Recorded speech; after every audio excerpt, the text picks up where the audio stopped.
Did that I feel know, good? right? So, 6:34, why don't we call the meeting to order? So, as our first orders of business, just under the wire. It's me? Oh, They lost it. what? We took away your placard. I missed one meeting and you take away my plaque? I'm still All right, why don't we start off with public input? Is there any public input at this time? Going once? Going twice? All right, why don't we go to the student report? Srikant.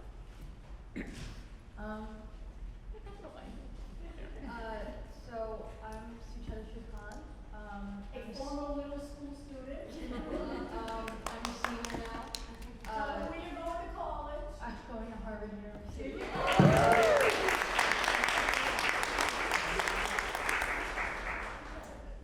So this is going to be my last school committee meeting before I graduate.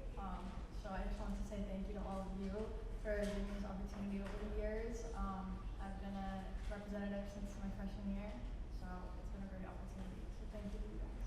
But for the notable academic matters, sophomore MCAS is tomorrow and Wednesday, as well as there were the Spring Recognition Awards last Wednesday, so that's kind of where it's an invite only for students and teachers get to kind of recognize on a variety of subjects.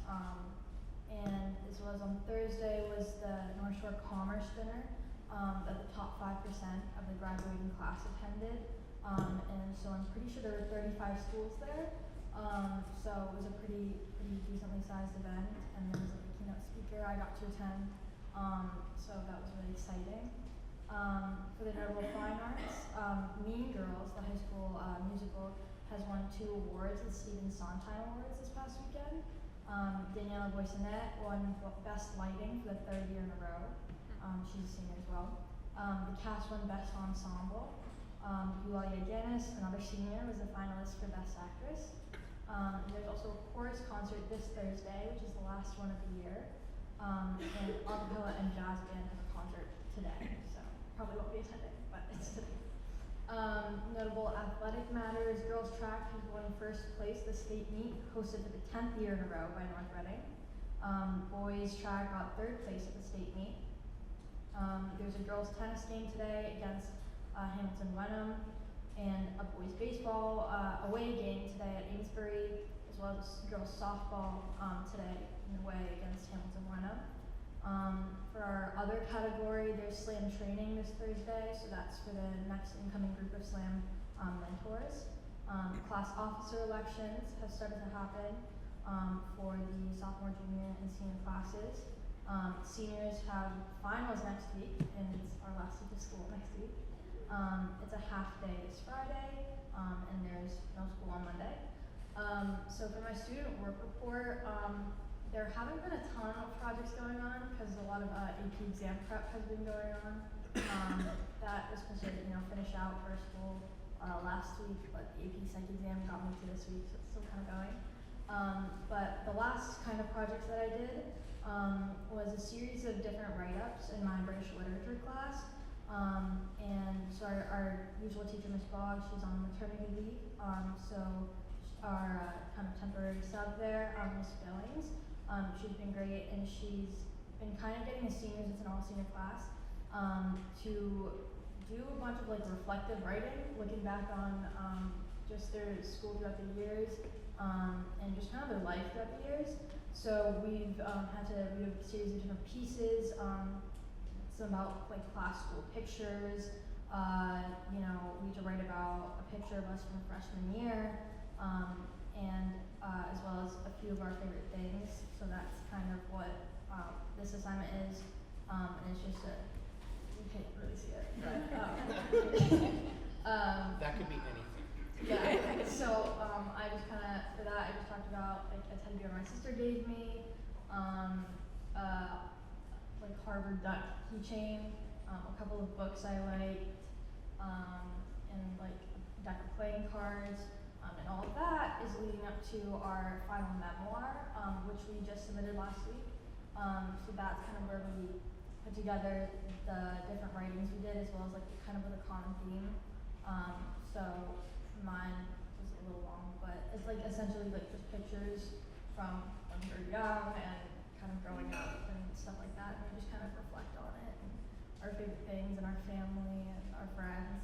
And I think it's just it was a really nice way to like look back on everything before going off to college. Yeah, that's it. That's awesome. Any comments? Well, just thank you for all your work over the last 4 years.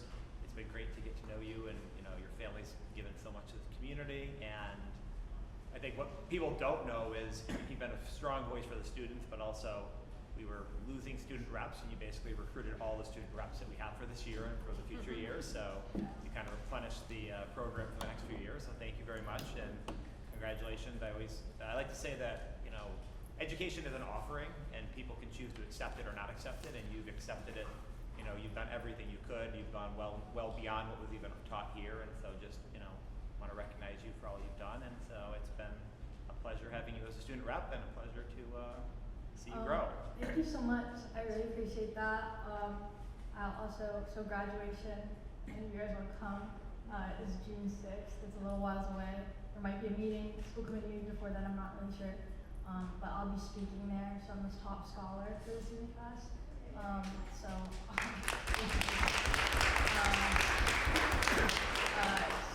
I'll be speaking there. If any of you guys want to come say hi. What are you looking forward to most going to Harvard? I mean, obviously great education, lots of studying to do there. But honestly, I'm really excited to kind of go to school with my sister for another year. My sister goes, so she'll be a senior for her final year. So I think it's kind of helpful to have like a role model, someone who's been through it all, like the first year anxieties and all of that. I'm planning on studying cognitive science there. So it's going to be under mind, brain, and behavior at Harvard. So I'm also really excited for that. Wow, very good. Yes, I'll be staying on campus. Great. Congratulations. Yeah. Definitely. No, I just wanted to say how much I appreciate the student reports. Seem like they're just a sort of a perfunctory thing. They're not. To anybody in the room, they are actually important to all of us. We cannot attend to all events, though we might want to.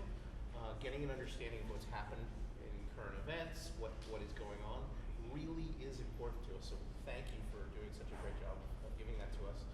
And my question for you is this: British authors. Tell me about one you like, because that was my study.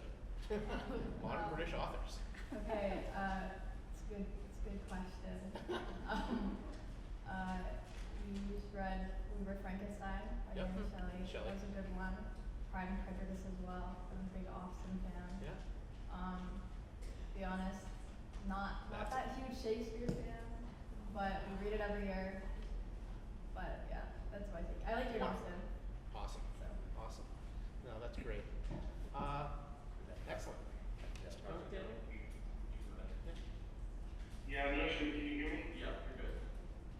So I think she may have said it, or maybe just said. I just wanted to share that Mr. LeBret shared with the Chamber of Commerce. They were the top 5% of students from 35 area high schools that were recognized. So Dawson Duffy, Abel Dean, Valley Rams, Suchi, Shrikant, Vanessa Steinmeier, Ash Stewart, Anya Panea, and Rafi Toby. And Sushi was the top score. So I just wanted to make sure that was said. And I think you just said that.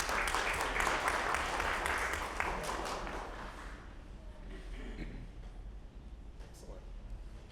Well, as always, feel free to stay if you want, but sure. Excellent. Feel free to stick around. All right. Why don't we go on to the most important thing, which is the policy? No. Why don't we go on to actually the presentations? So why don't we move on to the little school presentation? Thanks everybody, thanks for coming everybody, and thank you.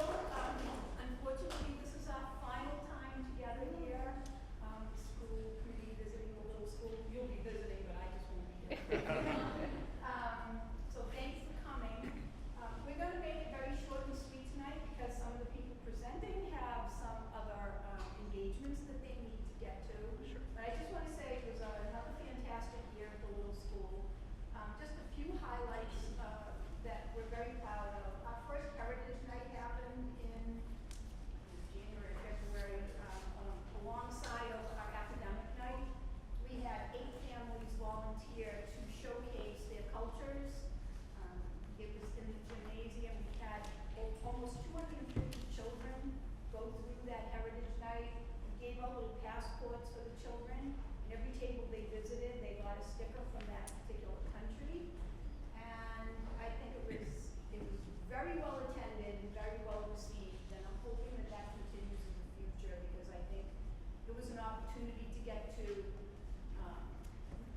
know things about people and places that maybe you just wouldn't have an opportunity to do. So that was something that was really, really, something that we anticipated for a couple of years, and we were very happy with the outcome.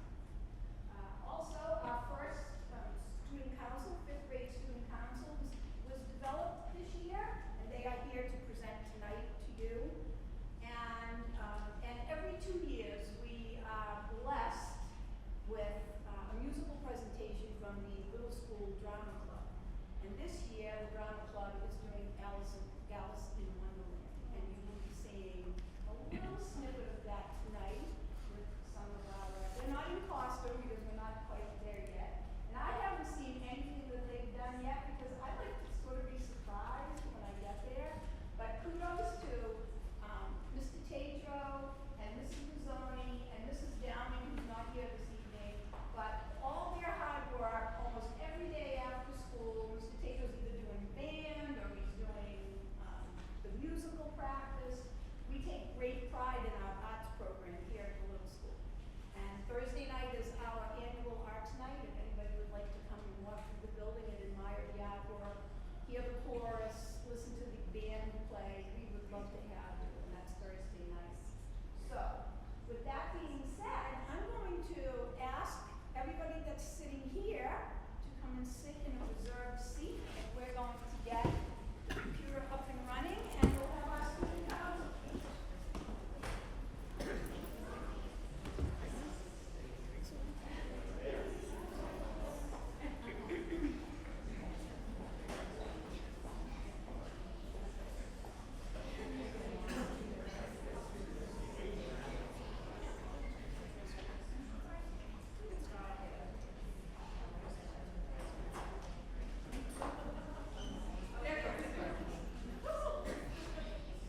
That was a close one.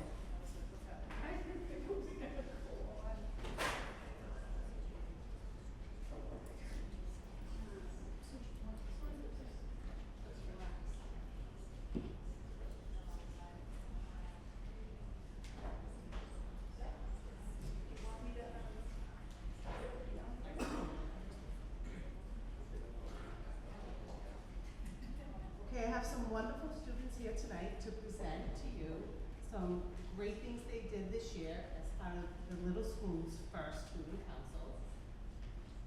I am Mrs. Pepper and I'm the advisor, and Mrs. Molly just spoke, and obviously she's the principal. And here are our student council members. I'm Nadia Johnny. I'm Kevin Taylor. I'm Evelyn Davis.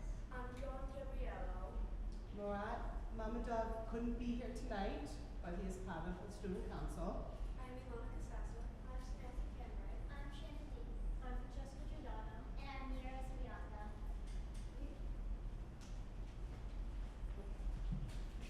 Thank you. One of the first activities we did as a student council was the Veterans Day Assembly. As a team, we presented to the entire school. We discussed what Veterans Day is and its significance. One of the things we talked about was a book we read called America's White Table. We spent some time talking about some of the facts and information the book was about.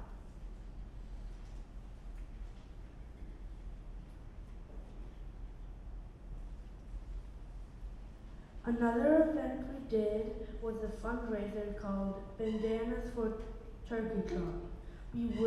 We raised money for student council by selling green bandanas to wear at the turkey trot. And the Little School showed unity at this event by wearing the bandanas.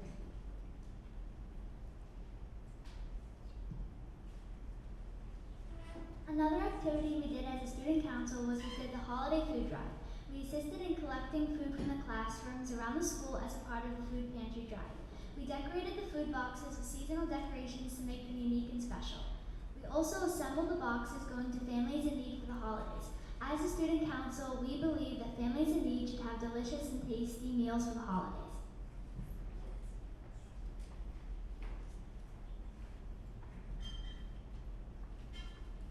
Another thing we did in the student council was the Connor's Kindness poems.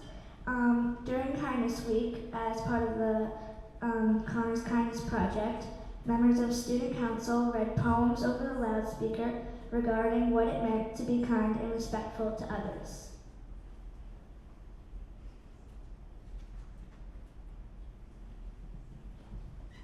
Another fun thing we did was morning announcements. Once a week, members of the Student Council would read a positive quote over the loudspeaker for the school community to reflect upon and learn from.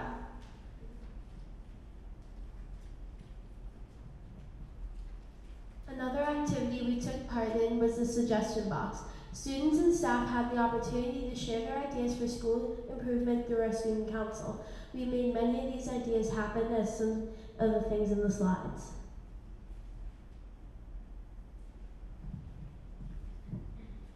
Another activity that the Student Council did was we made Valentines for veterans. The Student Council made Valentine's Day cards that were dropped off at the Office of Veterans Affairs and then distributed to the North Reading Student Council. So another event that we did was that we decorated picture frames and then we gave them to the McLaughlin House, which is basically where there's people who have like traumatic brain injuries.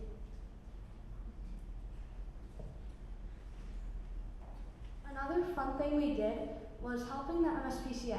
We created a school-wide supply drive to collect items for the MSPCA.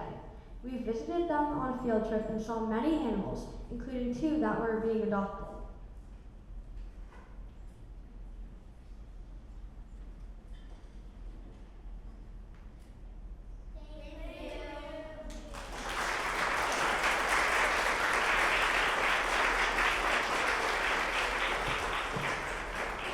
I think we can all agree that developing leadership skills in young children can lead to some very amazing things that you saw with Suchi tonight, who's going to Harvard in the fall. So, congratulations to all of you for all of your hard work and dedication. And you should have seen how quickly they picked up learning how to gift wrap boxes. And that was, they could probably start a business. So, great job, everybody. And thank you, Mrs. Pepper.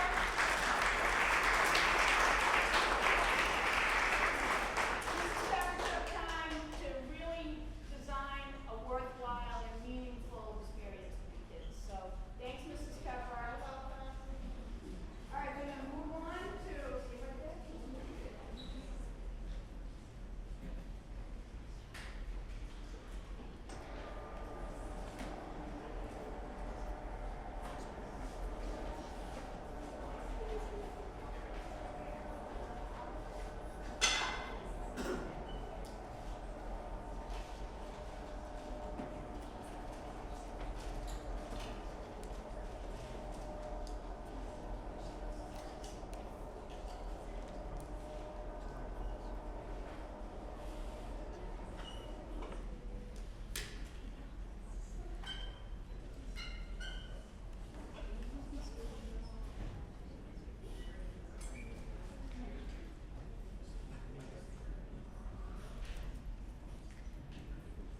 Should I just hold?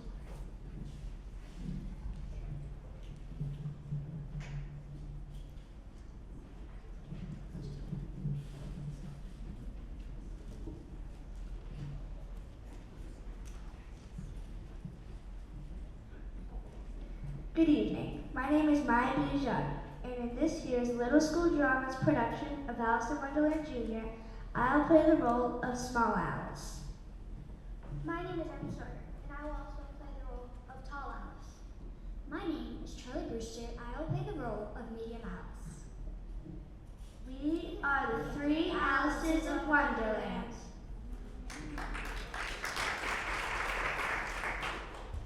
Hello, Alices. We are the Cheshire Cats, and we Hope you can join us on June 13th or 14th. In the Performing Arts Center at North Reading High School. For a reenactment of Disney's Alice in Wonderland Jr. Warning, the show might have a crazy amount of madness. Good evening. My name is Francesca Giordano, and I play the role of the Queen of Hearts. And I say, off with your heads if you don't buy tickets to see our show. tickets go on sale to the public next week. Please enjoy this mini sneak peek of Alice in Wonderland Jr.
I will say this is just a very, very small peek of our full 50-minute production, which we started in January with auditions, and we've been raising money to pay for all the fun things that we need to do to have a fantastic show. So please come join us June 13th and 14th, and tickets go on sale to the public next week. So we're looking forward to seeing all your faces at our show next in June 13th, 14th. Thank you very much.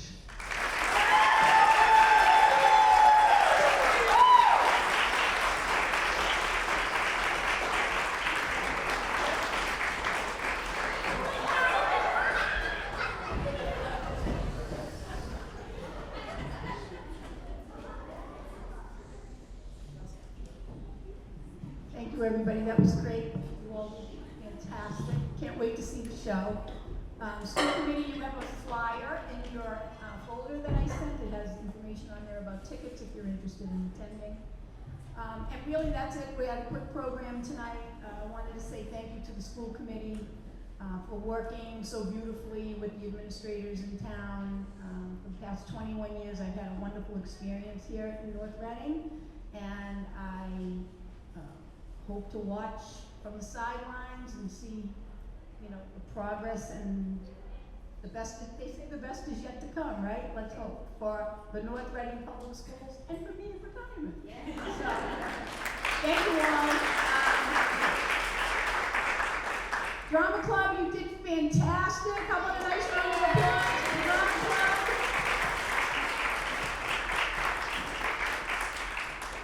And Mrs. Molly, thank you so much for all of your years here. My kids came to middle school.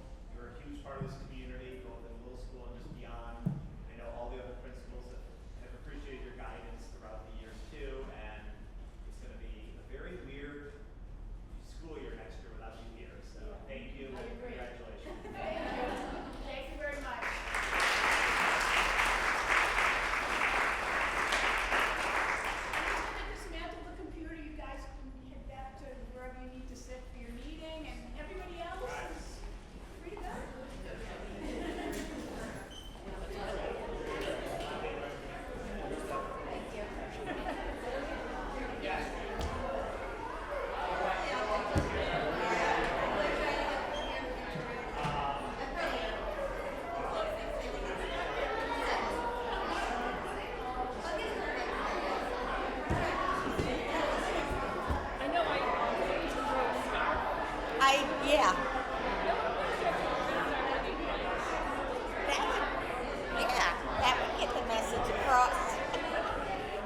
email be sent? Is this you sent the link? And then it gets rid of it. This is not your fault. Okay. Pretty sure it took me about 5 minutes. I'm like, where is it?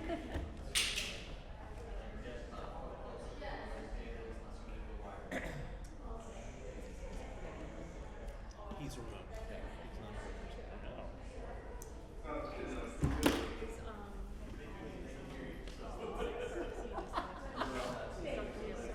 He knew he was gonna go to town.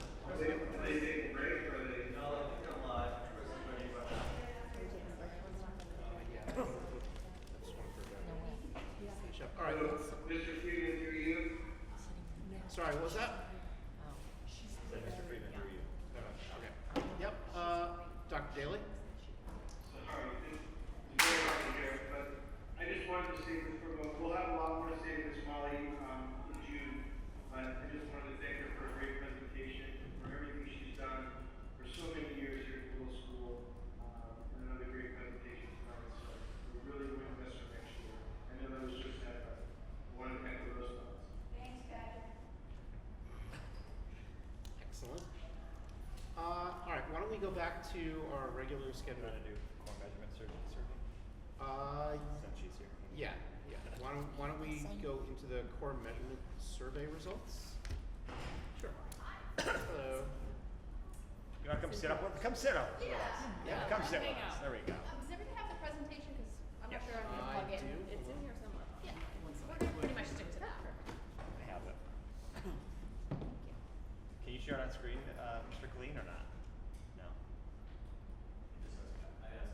Okay. I think we can pass it on. We'll just for anybody else. Oh, yes. This is that big one. I'll share it. Okay. Thank you. You tell me whenever. Go ahead. I'll figure it out. See up there.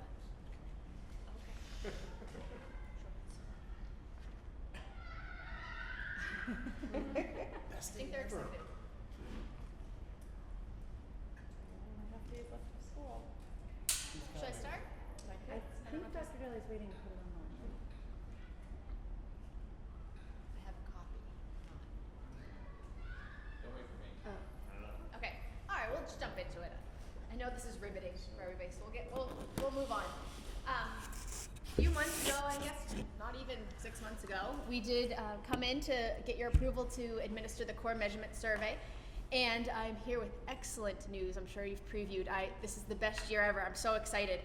So I'm just going to go through a little bit of the data, and we'll start with the sample population. So as you can see, we were generally down a little bit related to response rate, only up in the 9th grade, and everything else was down just a slight bit. But we did remain at 95% confidence rate, and typically our standard has been a 5% margin of error. You can see that we bettered that in some ways, fell a little bit short in other grades, but I am very happy with the overall accurateness of the data. Happy to report too, only 9 opt-outs in middle school and only 6 opt-outs in the high school, so we got a pretty good sampling of it. Let's start with alcohol. As you can see, across all grades, it went down. I will highlight, just because I have to, that about 1 in 3 high schoolers, seniors, had reported using alcohol in the past 30 days. Oh, thank you. 1 in 3 high schoolers had used alcohol in the past 30 days. We do attempt to administer that outside of a 30-day window of a prom. I believe that happened with the junior class though this year. So still that 17.7%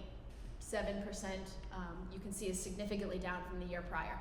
Before I move on, I just want to highlight one thing. If you are looking to compare class to class, just remember that you're going to be looking at the year prior if you want to see how that went. So for example, this year's 7th graders last year went down a ton. So last year that class had said about 15% had used alcohol, and then it went down to under 1%. That's pretty significant. I always like to highlight that one and start that one off because that is the #1 substance that we struggle with affecting, because it is such a cultural substance. It is very much ingrained in many religious and traditional things, so that is always the most difficult across any substance to lower across the nation. So I'm very happy with that number, down 13.8% since 2023. Thrilled about that. Moving forward with marijuana, again across all grades, that went down significantly just since 2023, down about 12%. Prescription drugs, I want to pause on that one. So this year, the administration and I decided to re-explain to the students what that meant. So the intent is to understand how many people are using prescription drugs not prescribed to them. Now, we know if you look at past years that might have gotten a little lost in translation. So what we did before that question was we explained what a prescription was prescribed to you by your doctor. That was the opening line, and then we asked the question. So we think that clarified some things, and that's why that had such a significant decline, is just to kind of clarify that, especially for the middle schoolers, about what that meant. So if your regular doctor prescribed to you Adderall, for example, don't answer yes to that question because it's prescribed to you by a doctor. So we were looking at other things. I still think it got a little lost in translation here and there, but significantly more clear. And I'll be working with both principals in the future to see if there's any other way that we can clear that up for students. Vaping use, down over the last 2 years, down 14%. Now this is one that we really work hard on. Just this morning, School Resource Officer Lucci and I were here in this very room doing Catch My Breath anti-vape curriculum with all 5th graders. This is something that we do every year with all 5th graders across all 3 elementary schools. And so today, the little school had their 2nd session out of 4. And when I say we work really hard, we revisit that again in the middle school because that is a reoccurring substance that we want to address. Thrilled to see that, especially that 10th grade and the 12th grade numbers come down because those are tough ones in the high school as well. Just to clarify what the next data set is related to tobacco use. The federal government lumps vaping in with tobacco use. For purposes of North Reading, we separate it into 2 separate ones, and that's because to us they're 2 separate behaviors. However, they are correlated. What we now know is that, and this is applicable to adults as well, people who vape are now tending to also use combustible cigarettes, where they previously might not have. And that's because the addiction to nicotine has built up in their system and they might not have access to a vape, so they'll get whatever they can. Similar is applying to students. So unfortunately, where that was getting really, really low across the nation, we are starting to see a little bump in that again since COVID really, but still down over 15% in the past 2 years. Because of that, nicotine addiction, we are seeing, and I addressed this last year as well, the rise of nicotine pouches. Last year, you can see the 2024 data, that was what we would consider baseline data. We had never asked that before, but as we start seeing trends in nicotine pouches being used, we want to collect that again. So 2025, down mostly across the board, very happy to see that little bump in the 12th grade, but that is something we continue to watch. It is becoming a trend for a couple of sectors. The first is for athletes, and the second is for weightlifters, interestingly enough, and that is because it gives you a jolt of adrenaline or a jolt of a rush when you first put it in your mouth and it crosses the membrane. So something that we're keeping an eye on across all students, but in particular athletes. It also does not create that saliva that you have to spit out. It might be noticeable to a coach, in particular hockey players as well, because if they spit on the ice, obviously it turns a color for traditional tobacco, but not for nicotine pouches. So the overall picture down across the board since 2023, this is the first time we've really seen this big of a jump. I will feel much better about it next year if they trend the same way. That would create some sort of a trend for me. But in the meantime, we're gonna celebrate that win there. I did put in a slide about perception of risk or harm, and the reason is because I think it's very important, in particular in the marijuana conversation, that students, or we recognize that as students perceive something to be less risky, because maybe it went legal, that we see an increase in use. We definitely saw that when marijuana became decriminalized in Massachusetts. We saw a bump because either students felt more comfortable reporting it and or they felt it was less harmful. Similarly, when we know that if a student perceives their peers or their parents to not be in favor of a substance, we see the use go down. And I'd like to highlight, because that really highlights the impact that parents have in the whole conversation related to substance use. It's really important. I think sometimes I hear feedback from parents that they feel they don't have the same pull as their friends do, but that's just not true. We know that parents have a very important role to play in that. The next slide is something we've been tracking for since day one. By the way, I should have mentioned this is year 9 of 10. I've we've been collecting this data, and this is ninth year of our 10-year federal grant.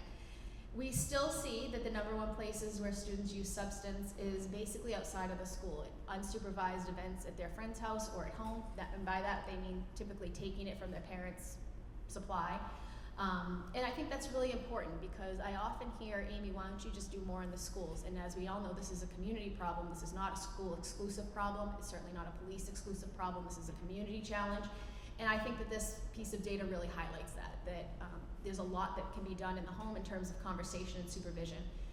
If you recall 2 years ago, well, summer of 2023, we collected some adult data, and that showed a very high percentage of people, I believe it was somewhere around 33% of adults admitting that they had bought underage alcohol for somebody underage, and similar number had admit to using alcohol with an underage person. Almost identical numbers for marijuana, it was about 30%. I'm interested in taking some more of that data this year. We'll do that every 2 years, but getting parents' feedback. So that's a significantly high number of adults admitting, and I appreciate the honesty, of admitting using and providing those substances to underage people. Something else we look at is age of first use. So vaping nicotine, using marijuana, using alcohol has gotten older. And that's exactly what we want to see as we continue to focus on educating students about their own brain development. And I always say, I'm never going to be here and tell you don't ever do anything. What I'm going to say is wait as long as you possibly can until your noggin is fully developed. It's kind of how I say it. And for those born male, it's about age 26. For those born female, it's about age 24, we now know. So we often say age 25. And I say to students, so if we were to base our laws on science, everybody, what should the buying age be? And they always say like 27 or 28, make it longer. The students really, that's the feedback they give us. It's really interesting. And then we talk about that not all science applies to law and vice versa. So it's a really great conversation to have. The North Reading versus National Pass 30-day use, a couple things to point out on that. They don't collect data around some substances in 8th and 10th grade, so that's why it says no data available. But you can see in the 12th grade we're struggling there versus the nation. However, again, for us it is down. I also will point out that the 2025 national numbers are not out yet, so this is 2025 for us versus 2024. So don't put too much stock into that. Let's see what happens nationwide on that. I just always put that in. Last year was also the first year that we decided to focus on the emerging trend of gambling. 2024 was the baseline, is what we'll call it. 2025 is now a first set of data, and you can see, generally speaking, except for 12th grade, it did go down. It went down overall 8.2% across all high schoolers. That is defined as online gambling or using an app. It's not typically defined as going to play poker or anything like that. I'm not that worried about that, but it's all the online and digital gambling that is really accessible to students, even though those apps tend to put in safeguards for that. There's ways around that, and the number one way that we know that students get their way around that is they're provided credit cards by their parents, or parents give access or let them use their own social security numbers even. We thought it might be interesting this year to start tracking caffeine, as I start to see more and more products out there like Monster energy drinks and the such being carried around by students after school. As you know, the police department's directly across the street from several schools, and they cross our paths a lot on their way to Dunkin' Donuts or Christopher's. And so we thought we would start tracking that in two different ways. One is by looking at drinks as defined as an energy or caffeine drink, not tea or coffee, and the second being as tea or coffee. That 12th grade use is pretty high, I would say. This is something also I'll highlight that the high school health teachers have approached me about, not just in terms of sugar intake, but in terms of the amount of caffeine that they're seeing their students take and how it affects their sleep. Sleep data, although I did not include it in this presentation, is something that I provide back to Dr. Daly so that you guys can continue to make educated decisions about school start times and things like that. This year, he also asked to collect some information related to digital use, cell phones and things like that. So that's going to be provided separately. So that's kind of the end of that. I will always come here asking for the same thing, to participate in lawsuit fund planning, and by that, that's very specifically related to opiates. North Reading has received a good amount of money related to opiate mitigation. We are always looking for community information about how that is best spent. I will tell you how it's being spent right now. The first is we offer one-on-one recovery coaching. I have 2 recovery coaches who are stellar, Jamie and Emily. They went through a vetting system last year. They're excellent and outstanding. However, they have no takers. So you might have gotten a postcard from me. It was a 5x7-ish postcard in the mail. Everybody in North Reading should have received one, as well as a flyer in your tax bill. So we are doing everything we can to get that word out. It is a free service. You'll get routed that way through Laura Miranda out of the police station. She'll connect you with a male or female coach, depending on what they prefer. And it's completely supported, no insurance needed. We don't even take insurance information, totally funded. So if you think of other ways in which that money can be spent, let me know. As a result of not having many takers on that, we decided, based on a community survey, to start doing a group in-town support group. Because it's so new, we are authorizing that to be for anybody who has a current addiction or for anybody who loves somebody with a current addiction or takes care of somebody with addiction. It's a very broad definition. I can tell you we've had 2 people participate in that. It's every other week at the senior center, the North Reading Senior Center, although next week we are taking off so that Emily can get licensed or certified in mental health first aid. I think that's a good use of her time as well. She is currently the provider of that. It's on Thursday nights. However, Jamie is also interested in providing Sunday nights. It is, for me, and I'm in the game, difficult for me to find support groups in town. Although I know AA meets in town, they're not even listed on the AA website. So we're trying to get this out there as another option. And it was very interesting for the feedback. For every person that said they wanted an in-town support group, somebody said they wanted it out of town. So it was pretty much split 50-50. We have both of those now, so we're happy to provide that. Continue to support mental health first aid training each year. We now have several trainers on staff.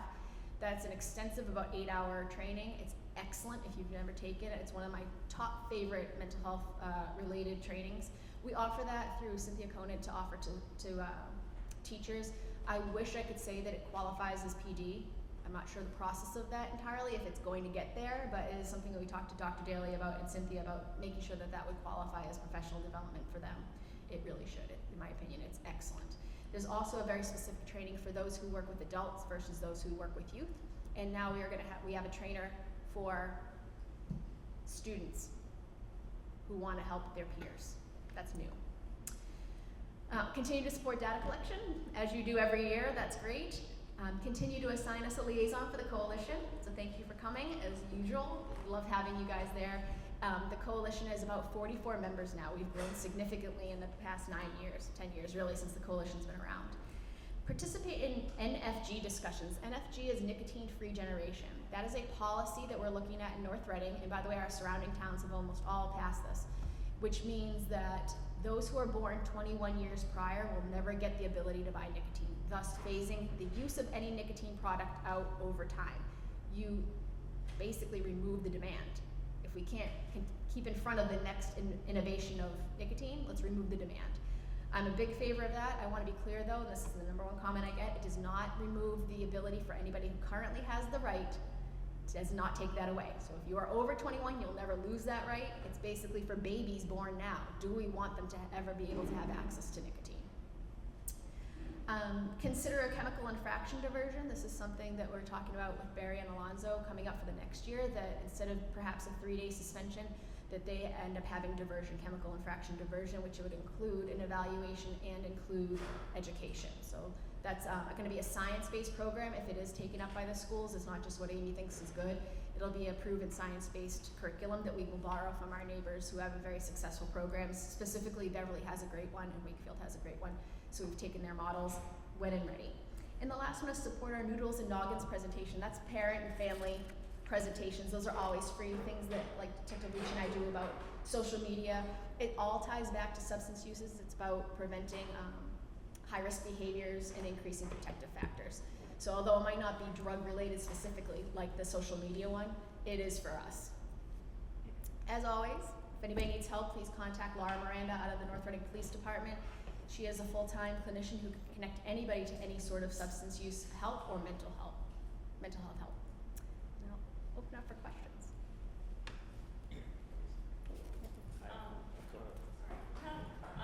First of all, great job. Thank you. It's very exciting to see the numbers drop. And you know, you spent a little bit talking about your main intervention. What's it called again? Catch My Breath. Catch My Breath. Yeah, that's just subject size of 2,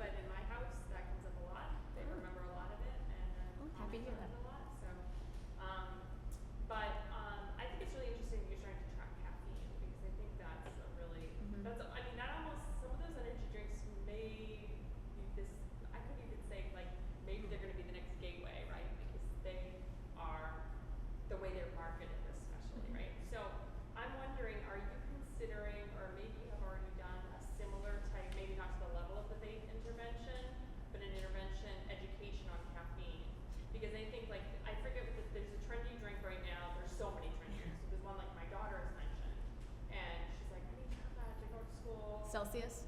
No, not Okay. that, because I knew that had caffeine in it, something else, your daughter probably mentions it too. And I looked at it and I said, this is an energy drink, and, but it's, you know, it's pink and Mhm. it's girly and all that kind of thing. So it's just like, and they know that it's a no-go on the energy drinks, but it's a constant marketing barrage. So I'd be really interested if you're able to do some intervention education on caffeine. So couple of great points there. It definitely builds some pathways there in the brain, especially the developing brain. As I sit here drinking my tea. As I have, yes, I have my tea over there as well. I'm less concerned about adults who have fully developed brains. However, a couple of things. I don't have any science-based curriculum as extensive as Catch My Breath yet. That's still being developed. However, I do know it's being addressed at least in the middle school and high school health classes. We support that. So anytime, like this data, I come to you folks first, but then I provide this data back to the teachers. And what they do is they then provide this to the students.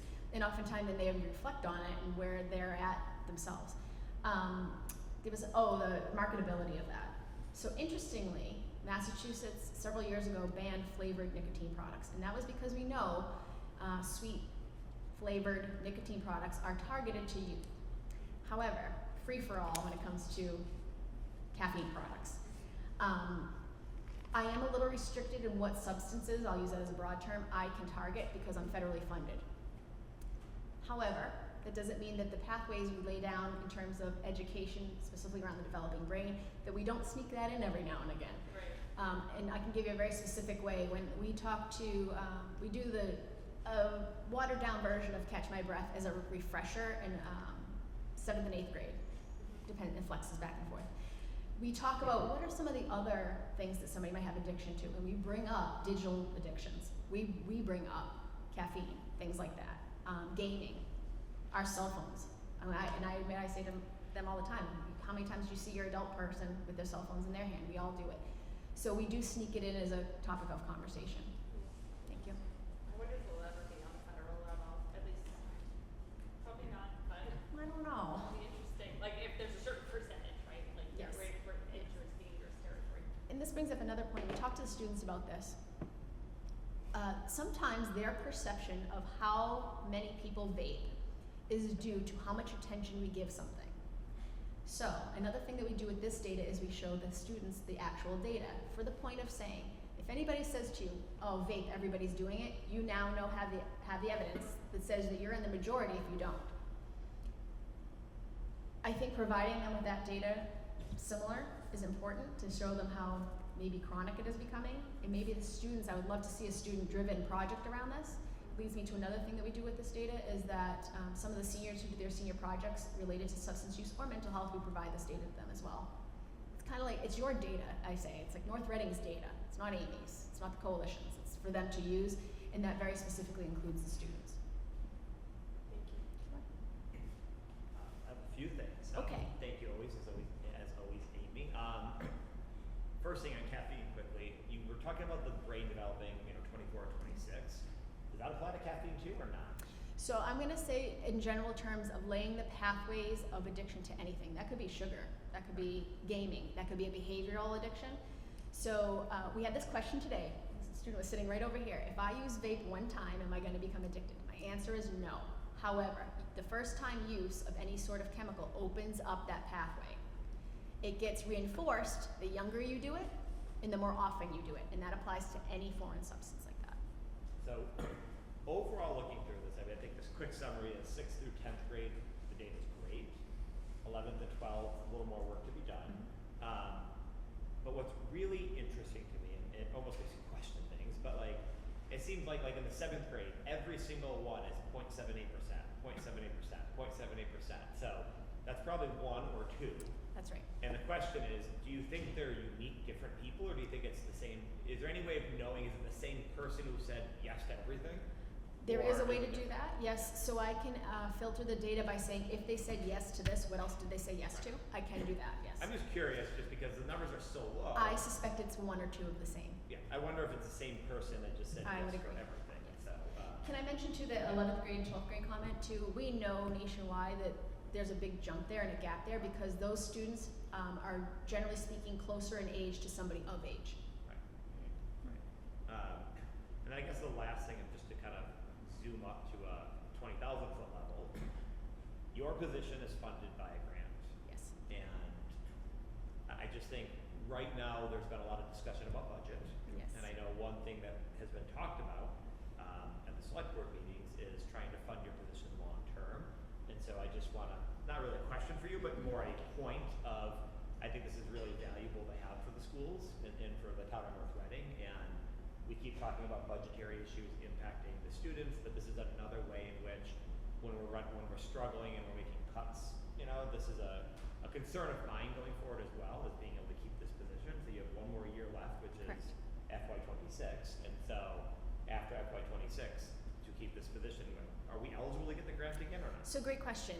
In December of last year, we got an announcement that the federal government was considering extending another 5 years and increasing it from $125,000 to $150,000 a year.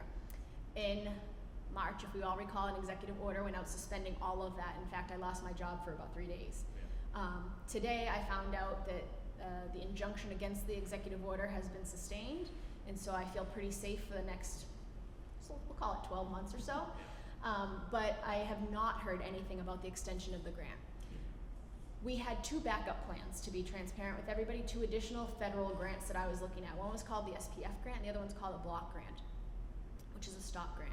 I found out last week, I want to say, that those both were cut from the federal skinny budget.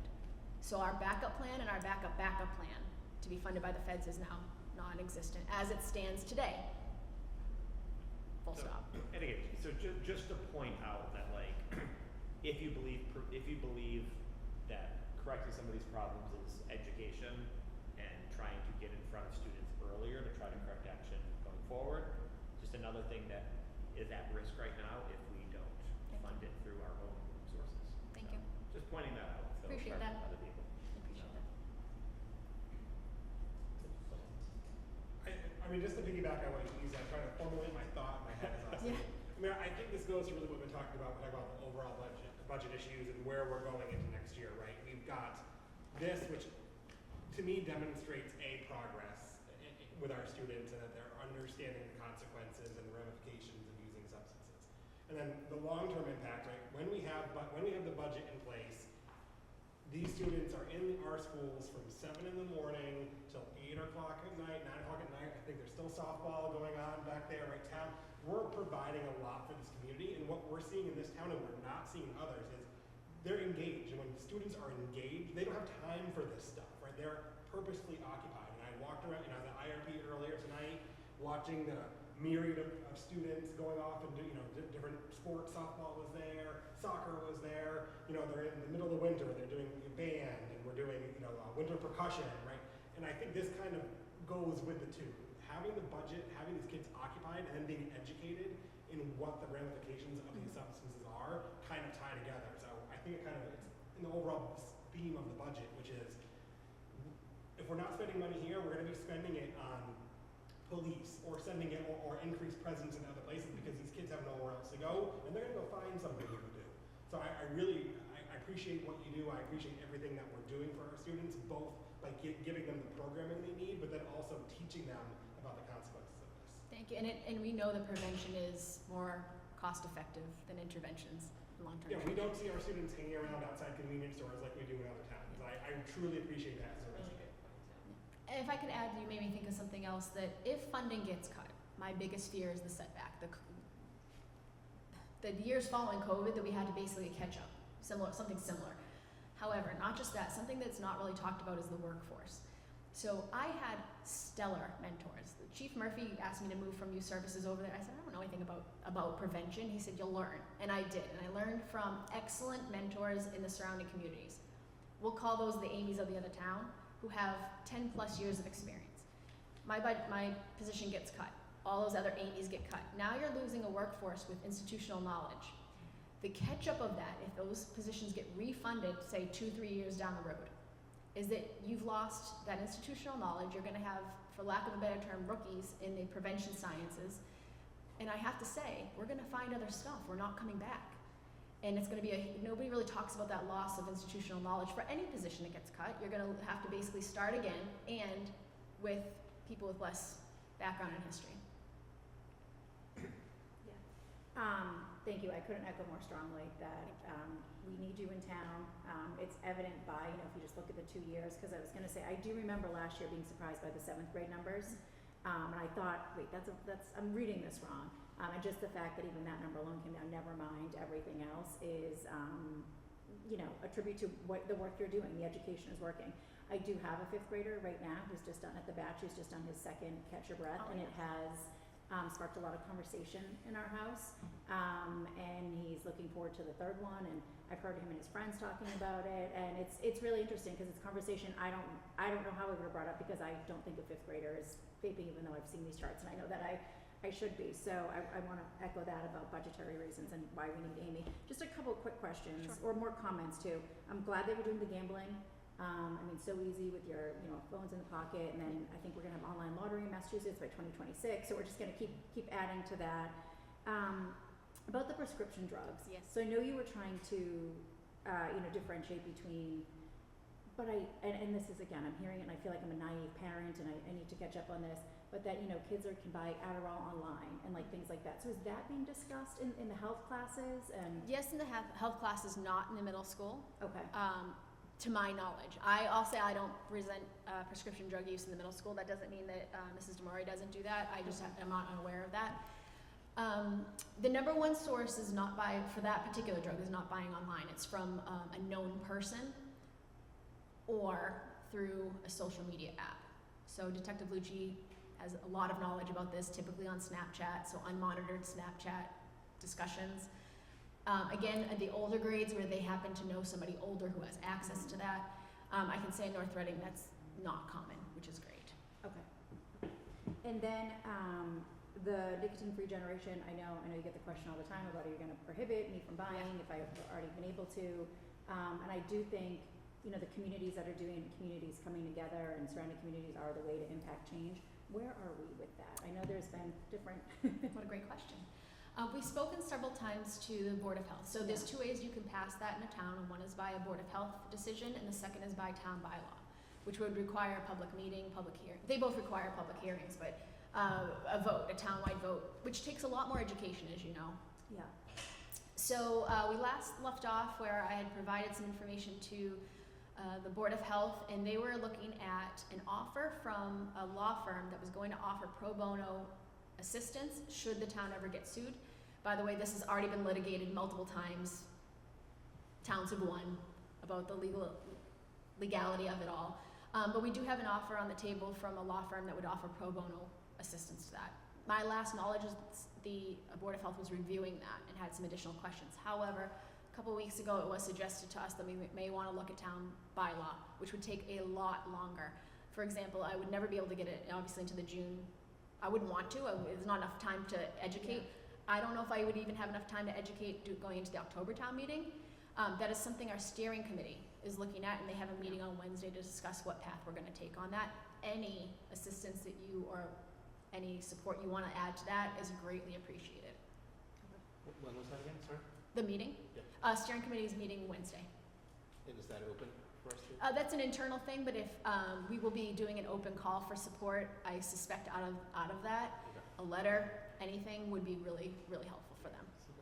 Yeah, let us know what comes out of that. I appreciate it, and thank you again for coming to all the coalition meetings. Thank you. It's been nice. Several of us are motivated to help. Very so much that'd be appreciate great. that. It sounds scary, I know, to the community to take away something they've always had access to, but we know that this is a very preventable disease in this area. When I'm talking about that, a lot of people think I'm talking about cancer, and I'm actually talking about nicotine addiction. Well, there was, from the state perspective, public health, I can't remember, I think it was called Get to 84, they're trying to and now they've always had to move that number. Yes. So I mean, there's already a precedent, it's been done, and we just need to take it a little further. Massachusetts is pretty on the forefront of this. In specifically the Northeast, our area. A couple quick things. One, I want to amplify something that was briefly said. I've done a little bit of research on this over the past 6 months. From a budgetary perspective, certainly from what I've read, and something you can correct me if I'm wrong, one of the most effective ways you can actually spend municipal or federal or state money is actually both treatment and certainly prevention. When you look across any budgetary spend, it's actually wildly efficient to do that in terms of the money that comes back to any community that's spending money on those sorts of things. So it's, you know, even if you just looked at numbers and cost benefit, you know, you can't get programs that are much more efficient than what's going on. So that I want to just emphasize to the community. The next thing is, again, more of a community message. We try and make data-based decisions, fact-based decisions when we do anything. And when we start seeing not just numbers, but patterns of numbers, the rate, the sampling sizes that you've got, I mean, the participation rate, you don't get response rates like this generally. I mean, you're talking like, oh, it's not quite as good as what we want. Having participated in a number of providing a number of studies and providing these sorts of surveys or different sorts of surveys, this is great response rates. So this is great data. So thank you very much for what you're doing. This is great for us. If you had to pick your two things in here where you would say, okay, this is the thing I'm either A, most concerned about for the future, whether it's on here or not. What are the couple of things that like you would say, okay, this is the thing that it's going to be for the next few years? Nicotine is the most addictive substance legally sold, and it's everywhere. And there are billions of dollars, we talked to the students about this, coming up with the next thing. As we know, the next thing is the nicotine patches. I don't know what the next thing is after that, but I'm sure it's in the works. Yeah. That is a huge concern, which is why I support NFG. NFG would remove, and we, by the way, it used to be called tobacco-free generation. We changed it to nicotine-free generation because of that. Right. Okay, we're not using tobacco now, we're using synthetic nicotine. So keeping in front of that. That's definitely the number one thing. Something that's not on here, obviously the element of mental health. We know the number one reason why students tell us that they've used is because it helps them quote unquote with with depression and anxiety. But what we really know is that it actually, especially vaping and marijuana, can enhance feelings of depression and anxiety over time. North Reading, I think, does a very good job of addressing that, of addressing mental health. However, it's always going to be the next thing. Similar related to that, always bring up bullying in the conversation. I'm not sure if you heard, one of my counterparts in Peabody, they just lost a 14-year-old student to suicide 3 days ago from a bullying incident. That's my biggest fear. Wow. Yeah. No, I can't imagine what they're going through over there. I get a little chills about it, but it's awful. Yeah. Well, you know, I don't think it's a push to say, I speak for all of us and say we deeply appreciate the work you do, so thank you. I deeply appreciate your support. It's been very consistent. I also want to share that on behalf of the coalition. There's, you know, it's volunteer, it's staff, it's across the board. 12 sectors have to be represented. We go beyond that. And that is something quite unique to North Reading. We've got a lot of buy-in, and it takes a village. I hate using that, but it really does, and that you're part of that. Thank you. If there's more we can do, just let us know. I please. appreciate that a lot. If I can also give a congratulations. So just announcing now, 3 North Reading staff are going to receive the Trusted Adult Award. I'm not telling you who, because they don't know yet, and I don't want to announce it publicly. It's a surprise for them, but we love presenting Trusted Adult Awards. It really highlights the role that adults can have in a young person's life, especially in this field.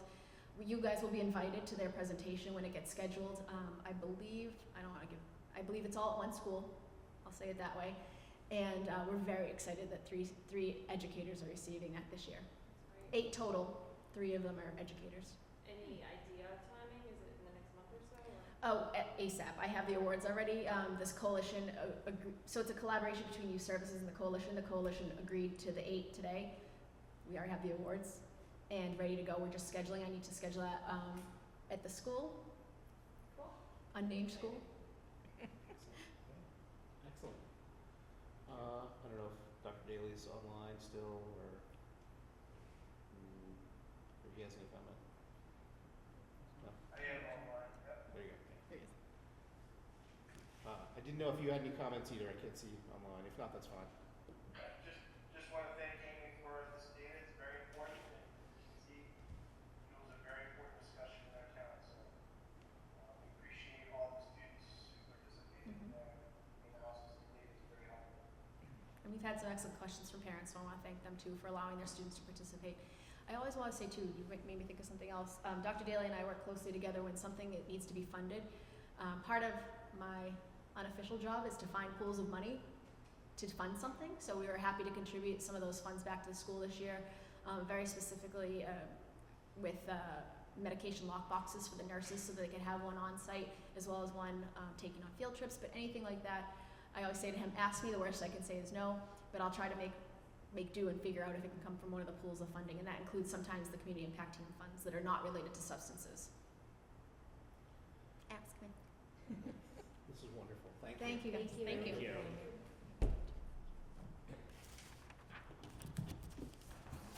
All right. Moving on.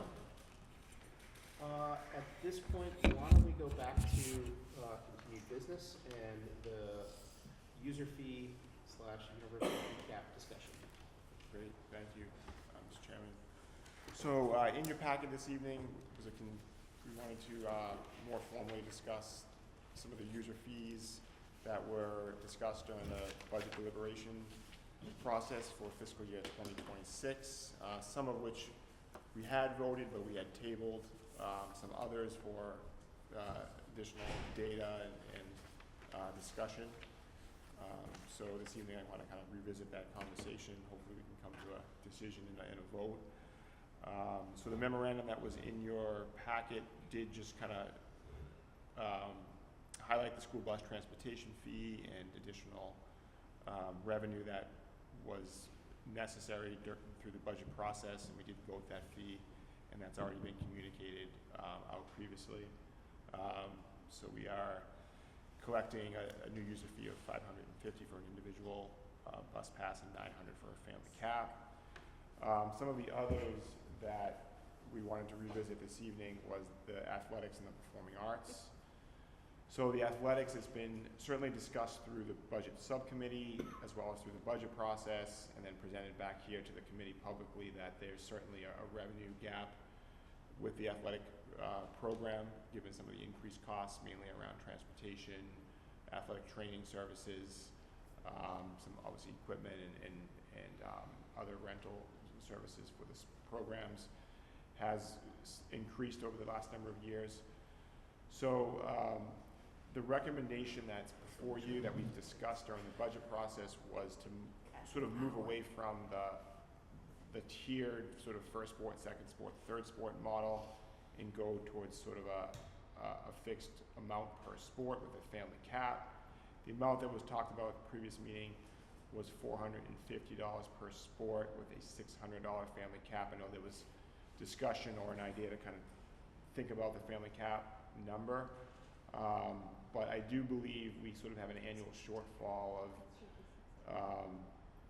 up to $35,000, $40,000, $45,000. Just to clarify, you said $1,600 family cap. 1,600, yeah. Yeah, you said 600. Yeah. What did I say? You said 600. Oh, 600, I'm sorry. $1,600. $1,600 family cap. So I believe this would certainly narrow the shortfall in revenue that we've been receiving. I think it would also, I believe it would allow us to kind of also have some stability, that we wouldn't have to revisit a user fee increase, I hope, for a few years as we take on that additional revenue. But what I try to do is just anticipate, project what the annual amount would be for athletics and the amount that we sort of need to be a self-sufficient program. So this certainly narrows the gap that's been growing at well over $45,000, $50,000 in recent years, given the increased costs to some of the expense categories that I just referenced. So I don't know, Chairman, do you want to take this program by program, or? Why don't we go through it and then come back? Okay.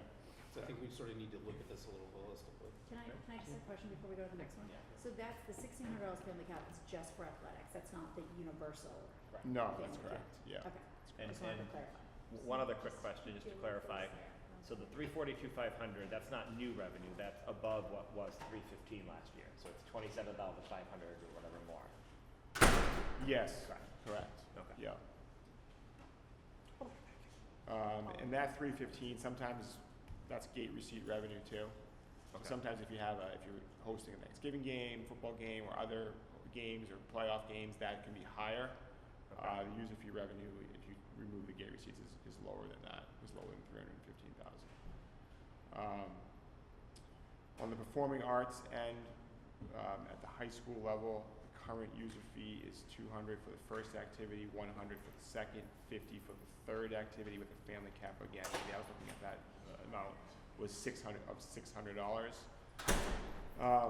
We had discussed previously keeping her along the same lines philosophically of moving towards sort of a per activity fee. I think that's a little bit easier. $200 per activity with a $1,000 family cap. And this would bring in, this for performing arts high school, I chose to do the additional revenue. So this would bring in an additional $7,250. So we're not talking a lot of additional revenue, but certainly would allow us to achieve some additional budgetary offset on some of the additional expenses and specialists that the program has brought into their program, choreography and so forth, to name a particular activity. So that was the high school recommendation for performing arts. On the middle school side,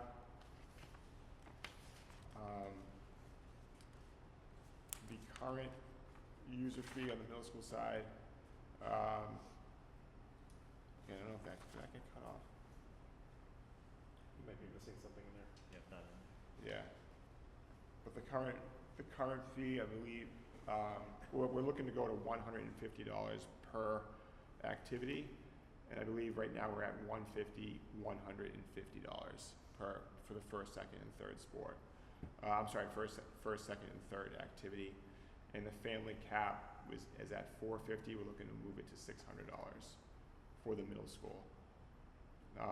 The additional revenue again is not significant, but it would be about $2,075 by making this recommendation. Again, it's consistent with philosophically what we're looking to do for the extracurricular on the athletics and performing arts side. And again, the focus here is on the secondary level, high school and middle school. So those were the main user fees. Then we get into conversation on the universal user fee cap program, and there's some data for the last couple of years and a recommendation again as a starting point for discussion. Do you want me to go into that, or do you want to focus on the user fees? Honestly, I'd like, because I think they all play together. Okay. I'd rather just finish this off and then come back. Sure. So the user fee cap program, again, introduced a couple years ago. It was set initially at $1,800. We now have a couple years worth of data. We're actually still collecting applications this year for the user fee, universal user fee cap. We haven't seen a lot of families take advantage of the program. We have seen, but there has been some, and we're continuing to receive applications in this month. But again, at the $1,800, you can see what the potential revenue sort of impact would be on receiving or giving refunds out to families if everyone eligible would have requested one. We haven't seen that, so families are not requesting them that may be eligible. We're seeing a number not a lot less than this, and we've seen that also so far through about the middle of May, with a couple weeks remaining for the deadline be the case. So they're starting to kind of come in more at a higher pace now, but right now we're at less than 10 applications, and that was consistent with last year. For what total dollar amount of what? For the 10? For the 10, what would it be? What would the dollar amount be that's being refunded? If we were to refund all of those, we're still So going they're different through amounts of the dollar amounts, right? Yeah. the dollar amounts. The 10 can be different amounts depending on how much they paid originally. Yes, right? correct. So we're still going through them. At the time that we put this together, there was a handful that was, I think they ranged between $2,000 and $2,200. The 10 on the average. So over the 1,800, but not significant amount. Are you talking? So the total amount that would be refunded would be about $2,000 for all of them, or each? No. No, so I said the average of the 10 was between $2,000 and $2,200. So we're Of looking what at they paid, not of the what refund. they paid. So the refund is so it'd be a $200 to $400 refund. correct. So if you say For the 300 times 10, about $3,000. Correct. And that was what we paid last year, a little over $3,000. Okay.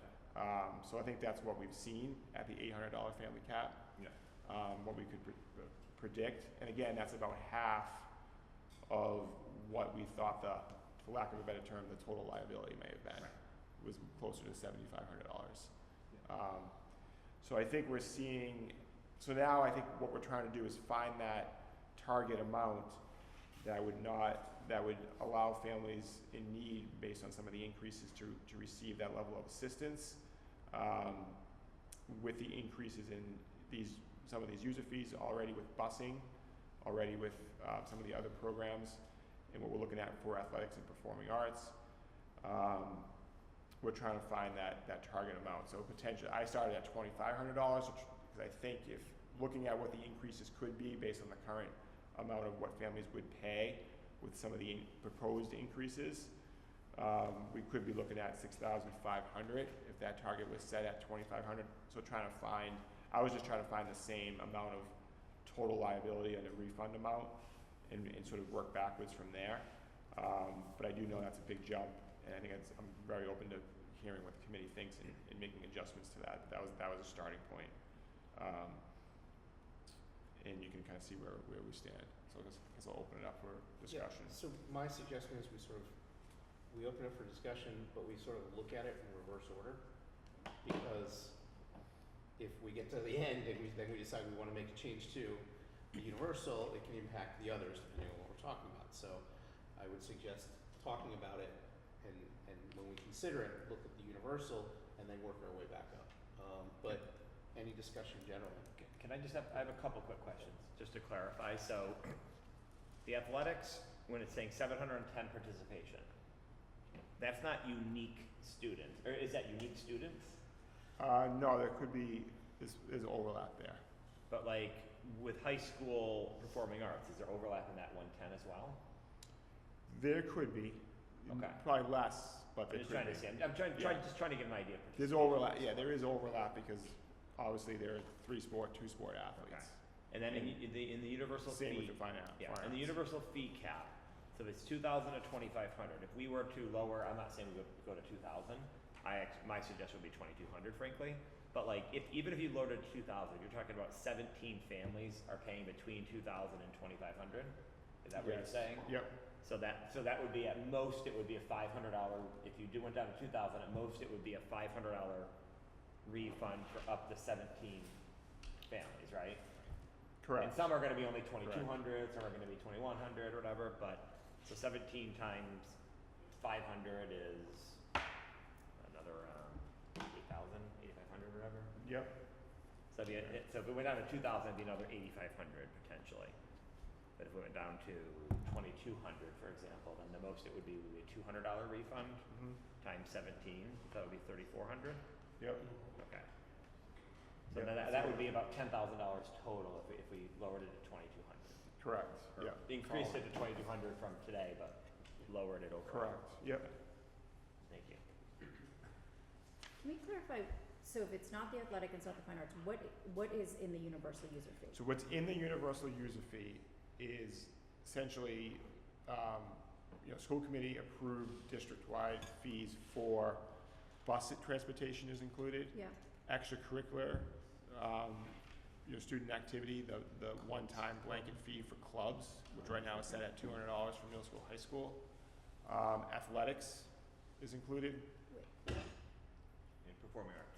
And performing arts. So it's those 5 programs. Performing arts, high school and Okay, And well, so I middle think that's what I was asking earlier, and that's why I'm getting confused, because I asked if the 1,600 family cap was just for athletics, and it's not included in the universal fee. It is. It is. It is? Yes. Okay. Yeah. All right, that's what, I thought there was the 1,600 and Well, the I guess it would 1,000. apply towards your amount paid for the universal fee. Yeah. Okay. Because the idea is like if you have 3 kids and they all play sports, the Yeah. most you can pay is $1,600. Yeah. Right. But if you have one that does sports and one that does performing arts, you could get the cap in both of them. And the idea of the universal is to try to say, well, we have to look at the fact that you're paying the cap here and the cap there, and together you're paying more, because if you had 3 kids that all played sports, the most you Yeah. paid is Yeah. $1,600. But if you had 2 that played sports and one Yeah. that did performing arts. Well, that's what I mean. Yeah, So I with might have all, misunderstood with, your question earlier. with all those things, so a family's not gonna pay more than $1,800 is what you're saying. 25. At the current amount. Well, the current amount, Currently yes, 1800, yeah, correct. current amount for bus, Correct. extracurricular clubs, sports, and fine arts. Yeah, Okay. correct. But it is like a rebate. They have to submit for it. They might Yeah, pay They have to 2,000 submit for it. Yeah, We do like ask you them. said, not everyone has submitted. Submitted, correct. We do ask them to provide the proof of payment and so forth. We verify that, but we do ask them if they have it to submit that with their application. But that has been, at least last year, and I haven't thoroughly gone through because they've kind of been trickling in over the last week or so. There's only one or two when I put this together, 2 or 3 that we had. I know a lot came in like kind of late last week. Looked through them to see if there was sort of a misunderstanding of what applies to the universal fee cap. That was the case for many last year Yeah. that we got. Maybe the 12 that we got, maybe 4 of them were sort of misunderstood it and didn't qualify because they were submitting sort of fees they had paid for like youth sports in town. Yes, okay, yeah. Lacrosse, soccer, basketball. So it's clearly, and we need to probably clarify that in the communication. It's these 5 optional programs that are approved, district-wide approved, user fees assessed, to families that the school committee kind of reviews and approves, that you've paid to the North Reading Public Schools is what's applied. But it's busing, it's extracurricular, it's athletics, it's fine arts, and it's it's folks at the middle school and the high school outside of the busing program. The busing is not in this. Busing is in this, Okay. yes. I thought you said it was a second ago, that's why I was like, there's no way, okay. What's not in it is tuition-based programs, kindergarten and preschool. And you're sure that it's only 42 families that, if you're looking at the cap year 2,000 to 3,000, it's only 42 families, even if the bus fee is $900, because anybody hitting the cap on the athletics would and then having a bus would also be above that. That's what we showed, but again, Okay. by looking at most of the data that we had last year and this year to date, what we would see. Okay. Anything else? I mean, I'm okay with all the proposals. I think all of them are good except for the universal cap. I think we should start at 2,200 for this year. That's a big increase. We're hitting them on a lot of the other ones anyways, and if we see a lot of people turning back, but if you did 2,200 and these numbers are correct, the liability potentially would be just under 10,000. And if we see about 50% actually doing it, again, I think we're raising a lot more revenue from these fees. I think it's fair for year 1 at least, and that would be my proposal. We could reevaluate next year if a lot. Right, of course. We should every year, right? Reevaluate. I think my only comment, like we discussed, is I think we need more clarity going out to the parents about what constitutes the universal fee. I've had 4 people question, our collected receipts for lacrosse and town soccer or whatever. And Yeah, that happened last year as well. Yep. Yes, we gotta make sure. The Noel check. It went in 4, yeah. But I even read through it. It's clearish in the description that goes out. Okay. So I have a different perspective. I think that we're raising fees on so many things for families right now, and if only less than half are taking advantage of this, and these are families that really need it, I think this should be the least jump that we have. And I know Scott's like doing the math, and I'm not looking at this from a math or liability perspective at all. I'm looking at it, if the fees are increasing for everything else, can we just increase this the least amount, because these are for families who need it. So instead of 1,800, maybe like. I was in 2,000. 2,000. Yeah, and I have no idea what that math comes out to, and that's not the perspective I'm looking at it. Math comes out to 15,000. The point is, it takes away from the other, because if we give that 15,000 back, it hurts those other fees that we set where we need them to be. That's my only concern. But we didn't discuss exactly what we were raising this to, right? So. What do you mean? But I'm saying, if we got an additional 27,000 on athletics, and then we got an extra 1,800 on middle school, and we got an extra, whatever. What was the other one? 7,200. If we're then giving back 15,000, we've then essentially taken away about a third to half of the increases potentially. Why And are then- we giving back 15,000? Because that's what happens with the universal fee. Yeah. That's what happens. Oh, They okay, pay so it. They pay it. They pay it, and then I think upfront. it's refunded, Okay. and it comes back out of those reserves. Yeah, And Correct. that's the concern there, is Right. that like, you're then Yeah. taking away Trying to from find those that balance. reserves. yeah, And we're back in the same position where if the reserves do not cover the expenses, it has to eat into the actual Right. operating budget. yeah. No, I understand that, but I So- guess I'm saying if there's Yeah. 42 families and only 17 are taking advantage right now, maybe we can reevaluate next year, and I think it was the 10 families took advantage last year. I mean, these are people who clearly, you know, want their kids to be able to do clubs and extracurricular and bus and, I don't know. I think it's two different perspective, it's the Yeah, money versus the I mean, need. it's focused on the secondary level, you know, obviously with the fine arts, performing art, extracurricular and athletics. So I do think families with younger children moving through the youth sport ranks, also having busing fees are paying more. And then as their child gets into secondary level and even high school, I think there is sort of a big discount there that happens, or the fees drop. And kindergarten fee is significantly. I don't $2,500 this think year? that would- Huh? Kindergarten fee is $2,500 this year? Correct. So what we would be saying is that like, if you have a kindergarten, it might be $2,500. If you have other kids, the most you'd be paying is somewhere between $2,000, $2,200. It seems like nobody supports $2,500, but like 2,000 or 2,200. And Mm-hmm. yeah, again, I'm just worried about the financial. That's where I was coming from, but Yeah. I think we could The probably. 2,500 kind of aligns in saying like, okay, the most you're ever going to pay for the schools is $2,500 basically. That's where I was looking at it, just a Yeah. big picture wise. Unless you happen to have a kindergartner and kids in the Correct. middle school, high school, Yeah. but the most you'd ever be paying is $2,500, which I appreciate the I don't know the value of that, but I still think again I just worry about raising fees $35,000 and then giving 15 back. Then we only raised to 20,000 potentially. And Yep. But we're giving 15 back if everyone takes advantage of it, Correct. right? That's Correct. eligible, and that's not what we've seen in the past 2 years. So I'm saying, if I think reevaluate again next year, if we say, okay, now that this many people did and we do need those revenues. Yeah, I mean, I remember 2 years ago we had the same debate around 1,800 and 2,000. I wanted 2,000, and we dropped it to 1,800 because I was concerned, could we see an extra 4,000 or 5,000 of reimbursement? Right. It didn't happen because again, we have families that are not taking advantage of it. They don't have that need. Right. So I'm less concerned financially of that, of making slight adjustments to it. Because I wasn't here for that discussion, but I'm assuming the sentiment why we needed it in the first place was for Yeah. families in need. Or not necessarily a need, I mean, it's just Or, just to yeah, it's maximize a the- lot, yeah, It's- yeah. It's a lot, but I mean, conversely, I mean, we do have to balance we have to recognize the financial situation we're in, and I would just hate to be sitting here next year talking about how many sports we have to cut and we didn't collect enough user fees. And we saw all those accounts, and they're all in the red, every single one of them, Yeah. there wasn't a single one. So if we're not careful, we're gonna be talking about cutting actual teams next year, not just the fees. Right, so there's that delicate balance. Like, I don't want to be starting about, oh, now we're gonna start cutting JV2 teams and cutting this because we just don't have the revolving accounts to be able to afford the teams. True, but I'm not sure this is going to Yeah, make a difference that's- between. It'll make a difference. It's gonna make, I mean, it's a lot of money this year that we did not collect, that we spent.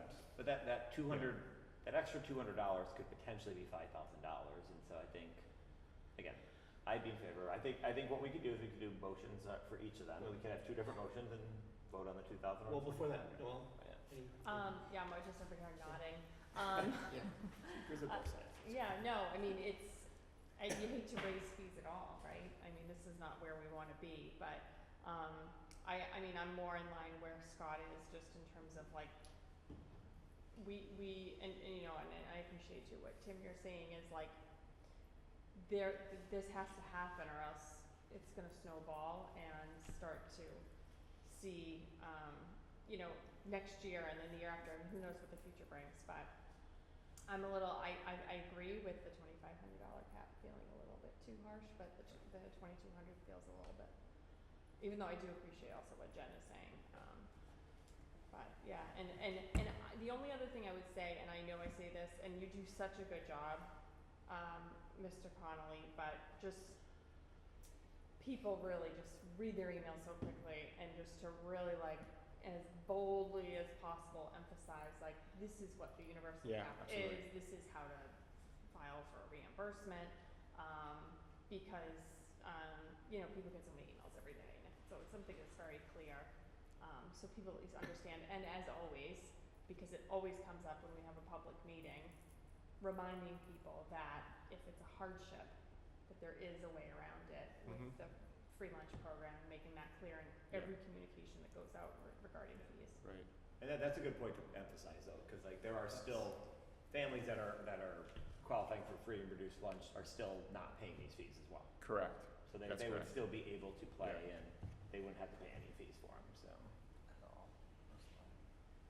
That's correct. So they wouldn't pay, the only thing, for some of the tuition-based programs, they pay a half, but Okay. for these programs that we're But talking all these about, programs, that's, yes, if there's a demonstrated need-based Correct. formula, they Yep. would not be paying any of these fees anyways. correct. Wait, So- isn't everyone getting a free lunch right now? No, but Yeah, then, but it's the but then there's the application. That's just the name of the program. I know, Okay. which Correct. is why I think Yeah. it's the most. I know. It's the I know, terrible it's- name for the program, Yeah. because So- you think, what Hard does to free find lunch it. have to do with Okay. my musical Right. fee or my kids' Right.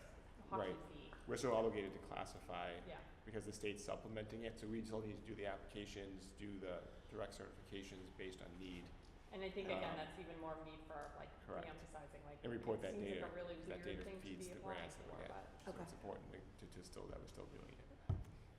So, Um, anything else? Well, Nope. a couple of thoughts.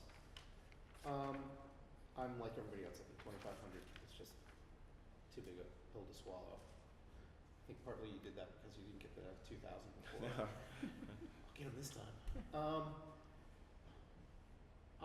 I'm always worried that this sort of thing has a direct, I mean, it obviously does have a direct impact on participation. The only buffer to that is what we just talked about, is the free lunch program, which can sort of, on the lower end of the scale, help make sure participation is still possible. But, I mean, they're just, anytime you raise fees, you're in danger of losing some level of participation. I will go the other way, and I'll eventually give my opinion on it, in saying that if we don't start showing the impact of our financial situation, you know, to me this is all one big picture of why are we eventually considering an override. Well, because this is the consequence of it, of fees go up, services get reduced. That's the unfortunate, terrible position you're in when you have a revenue problem. So to me, I think it's a natural to say fees should go up. Then it comes to the conclusion of, well, what's the right number? And I think that's what we're also sort of struggling with. Knowing that the reserves were pretty well tapped last year, and that fees and the expenses aren't going down, I would tend to go for a slightly higher number, and tend to go for 2,200. Do so really, really reluctantly, because that $200 is a big pill to swallow too. For families that might be struggling, for families that might be on the edge, that don't qualify for the free lunch program, but do have kids that participate in all of this. I do think there's a greater good to be achieved in trying to get the town to realize that this is the pain that we're going to be facing. So my thought is go with 2,200, but I will say that's with wild amounts of reluctance. I think at this point, any other comments? My suggestion is at this point we start with the universal fee and then go back and vote on the others. Are there any other comments on anything else? So comments are general to the whole thing. The whole. Yeah, the whole kit and caboodle. Just more a question than a comment, just as I kind of look at equity across. Is there any logic across that looks like sports, you pay like 3.2, and then you hit the cap. High school performing arts, you have to do 5, and then middle school you have to do 4 in order to hit that cap. I don't know, I'm just curious if there was a thought behind it, or if I've got performing arts students, I've got to pay for 5 things to hit the cap, but like student athlete, I only have to pay for 3. Because that's the only. No, I mean, it was driven by the amount of revenue that was needed in each program and what the caps were. That's a fair way to look at it, right? I mean, this is a challenging spot we're in. But it also, I mean, the other thing I would just say is that the dollar amount is so much higher for athletics. I think there was also we could say there was also like an intention to not tax those families too much. Like if it was like 4 for each of them, like 4 450s is $1,800 versus 4 200s is $800. So I think it was like, I hear you on like, I looked at the exact same thing, but then if you look at the dollar amounts, it's $1,600 versus $1,000 for a family cap, as opposed to like if you did 4 for each, and it's $800 versus $1,800. So yeah, you could slice it a million ways, right? Athletics are super expensive compared to that. Right? There's a whole litany of. Right. Yeah. No. I just what is equity? I just want to make sure we have the right answer for the community. Right. You know why that is. Right. That's just the only other thing that stuck out to me. Yeah. I see that. So, at this point, I would. Anything else on this? Why don't we? I would suggest we start making motions on this, and we start with the universal cap. My recommendation is we start at 2,200. We hear a motion for that directly, and then we'll go through the others. Yeah. And what I also just say, like, if Jen if you want to make an alternate motion, you can make an alternate motion as well. So you could do 2 different motions. So like, and then. Yeah, I mean, I don't think it's necessary. We You all want know to, we're going to vote, but If I you just want don't have to. to vote for it. I mean, I'll make a motion to set the universal user fee cap for school year 2025-2026 at $2,200. Second? We have a motion, we have a second. Any discussion? All in favor? Say aye. Aye. Opposed, say nay. Nay. We have 4 to 1. Motion passes. Why don't we go back up top and go to the bus transportation? We did the. Oh, that was the. I'm sorry. Yeah, I just put the data Oops. down. Athletic, their proposed user fee and family cap. Can I get a motion? I move that we set the athletic user fee for 2025-2026 at $450 per sport with a family cap of $1,600. Second? We have a motion, we have a second. Any discussion? Hearing none, all in favor say aye. Aye. Nay? All opposed say nay. 5-0. Passes. The performing arts. We can get a motion for the performing arts user fee per activity fee and family cap. I move that we set the performing arts fee for 2025-2026 at $200 for the high school performing arts fee at $200 per activity with a $1,000 family cap. Second? We have a motion, we have a second. Any discussion? Hearing none, all in favor say aye. Aye. Opposed, say nay. Passes 5-0.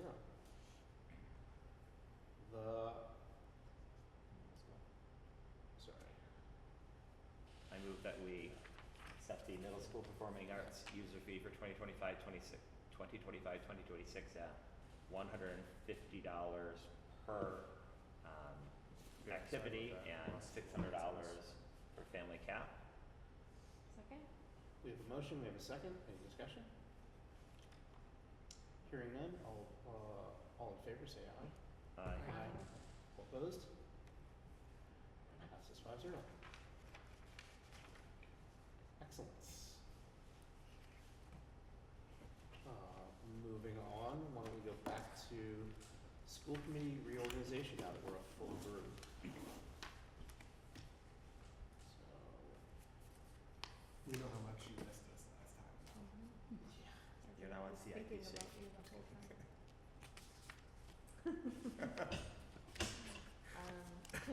Do we have to move around subcommittees? I think what we had talked about last meeting was Tim replacing me in finance planning. Well, yeah. I would take CIPC from him, and I would take facilities master plan from Jen. And fire department. And yeah, the fire department. was Oh, related to Jen, that. you're gonna miss that. So Yes. You get to hang out with Yeah. David. Yeah. There you go. Is he on it? Oh, yeah. yeah. Oh, yes. Oh, yes. I forgot. So yeah, that's what we talked about last time, and so. That works for me. Yeah, I think I just want to mention that I think Tim and Jen on policy have been amazing. I think that's you guys have been such a strong team on that, and I have some policy. Maybe I can make suggestions. Do you accept suggestions moving through the No. year? But you guys have just kicked so much butt on that. I really like your power duo. But yeah. So Actually, that reminds me of one thing. I think we should add a social media subcommittee and put Tim and Jen on that as well. There's not an actual subcommittee for that because we didn't have a social media last year. Oh, okay. Should we have a social? Because each year we should probably have to decide who's doing the social media. I think, didn't we decide that the policy subcommittee was who did social We media? did, so I brought up the notion of a subcommittee, and then Yeah. we kind of quickly Said that it was policy. evaporated it, so we What can did the either say policy it's, say? We did that for the year. The policy is basically. silent if there's a subcommittee. It just says what the school committee is allowed to post and and the rules for it. Because a lot of times the policy subcommittee are the newest members. Oh. You probably don't want the newest members being the ones in charge of the social media. I didn't know that was the, I thought we, I No, thought. that was a punishment. That was a punishment. I didn't know that. That was your point, yes. Yeah. The idea was that's how you kind of learn the ropes, I guess. They just didn't know that we were in a change of Yeah, policy. I didn't know, yeah. I know you guys took that by storm. Jeff and I sat back, and I think we just did a little Yeah. manicure or something. You guys put us to shame. I'm certainly not opposed if that's what the committee wants to do, so. Is there any rule that it only has to be 2 people? Yes, because Well, it can't otherwise be more than otherwise it's a hosted meeting. Oh, Right. gotcha. Okay. See, this is why we have you. Yes, so. Okay. But I think it would be good just to be very clear about who's in charge of social media each year. I'm fine with that, but that's a lot of work on you guys. You guys are doing a I know. lot I of feel stuff. like that makes it a little I'm a extra on you, little- and I hate to lose you off of policy, but you're both doing so well on. Well, they're both losing something else, so. And they're doing it already anyways. You're also both doing an athletic subcommittee. I mean, Yeah. is there something we can take off? Is there something you Or want to you- get rid of? Is that well? Let's back up. Is Or social not media want to, something that that you you could. want to do?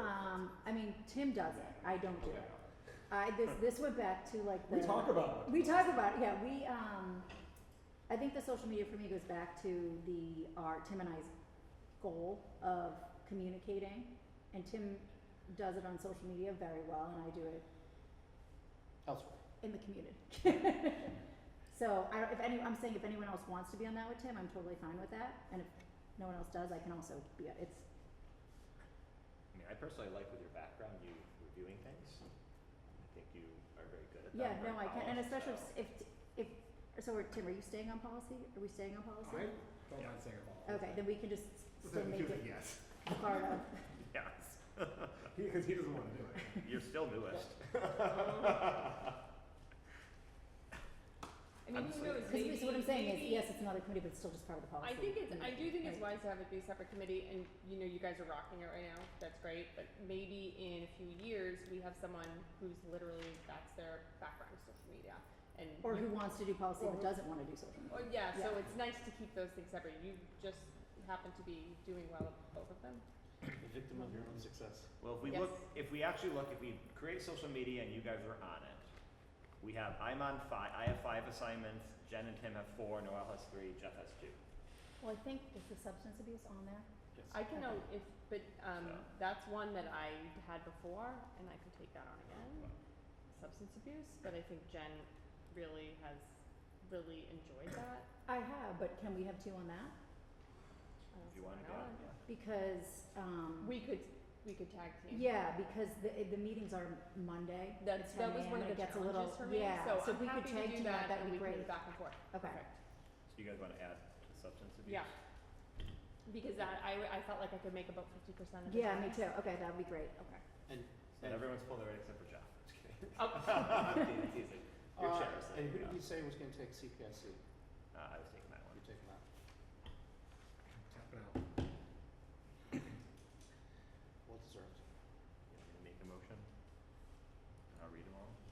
Yeah, go for it. What's the motion? How about I move to set the subcommittee assignments for next year as follows. Policy Subcommittee, Jen Leaders and Tim Sutherland. Athletics Subcommittee, Jen Leaders and Tim Sutherland. Evaluation Subcommittee, Noelle Rudloff and Jeff Friedman. Finance Planning Team, Tim Sutherland, Jeff Friedman. Fine Arts Subcommittee, Scott Buckley, Noelle Rudloff. NORCAM Advisory Board, Noelle Rudloff. Substance Abuse Coalition, Jen Leaders and Noelle Rudloff. Special Education Parent Advisory Council Liaison, Scott Buckley. Capital Improvement Planning Committee, Scott Buckley. Secondary Schools Building Committee, Scott Buckley. That doesn't really count. I There's know. nothing else, so it's really I 4 know. for me. And then Facilities Master Plan Committee and Fire Station, Scott Buckley. So, and Social Media, Tim Sutherland and Jen Leaders. There you go. That actually is 4. If I take away there. Was that a motion? That was a motion. That was a motion. Second. We have a motion, we have a motion, we have a second, any discussion?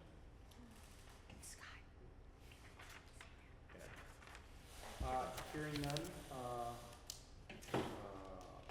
all in favor, say aye. Aye. Opposed? Passes 5-0.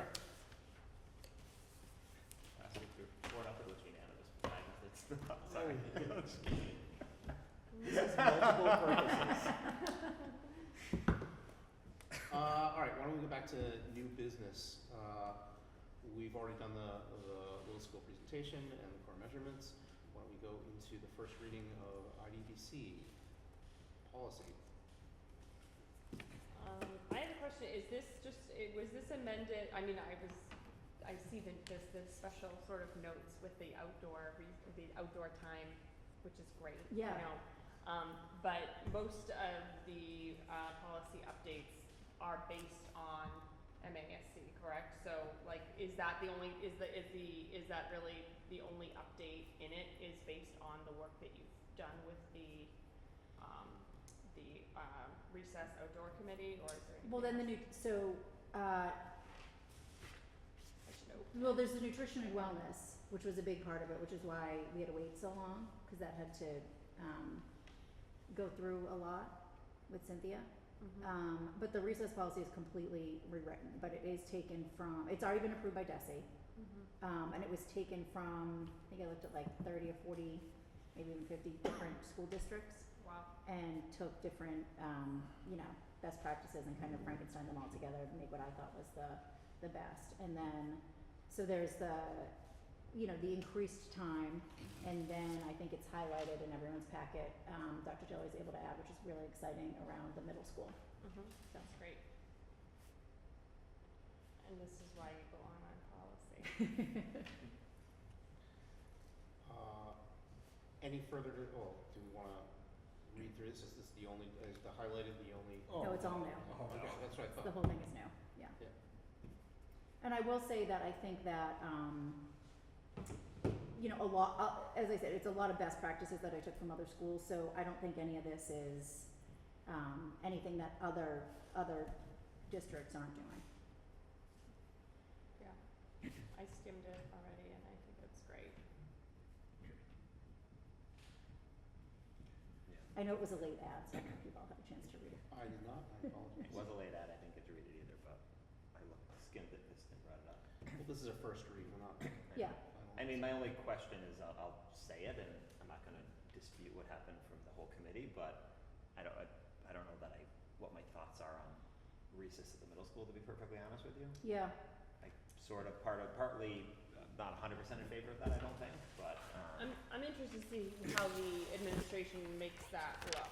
Like, I'm not picturing, maybe I'm wrong, but I'm not picturing like classic recess. I'm like, it says outdoor time, right? Yeah. I mean, maybe that's just being able to get out in fresh air. Maybe that's being able to, I don't know if Sarah can get down and walk the track in that amount of Yeah, time. no, I don't think they can, so that's why I think It's just something, it's getting outside and taking breaths. Mhm. I don't see it as like, okay, we're gonna play dodgeball or some other horrifying game that I still have nightmares about. It's a pilot program. Yeah, it's a pilot program, so I think I'm fine with a pilot program, but that's my one concern about going forward. I'd be really interested, I guess, to see how administration makes it work. So, Dr. Daly, you were saying? Yes, thank you. Just wanted to share. So, we've discussed this committee, great work that Jennifer and Tim and others have done in many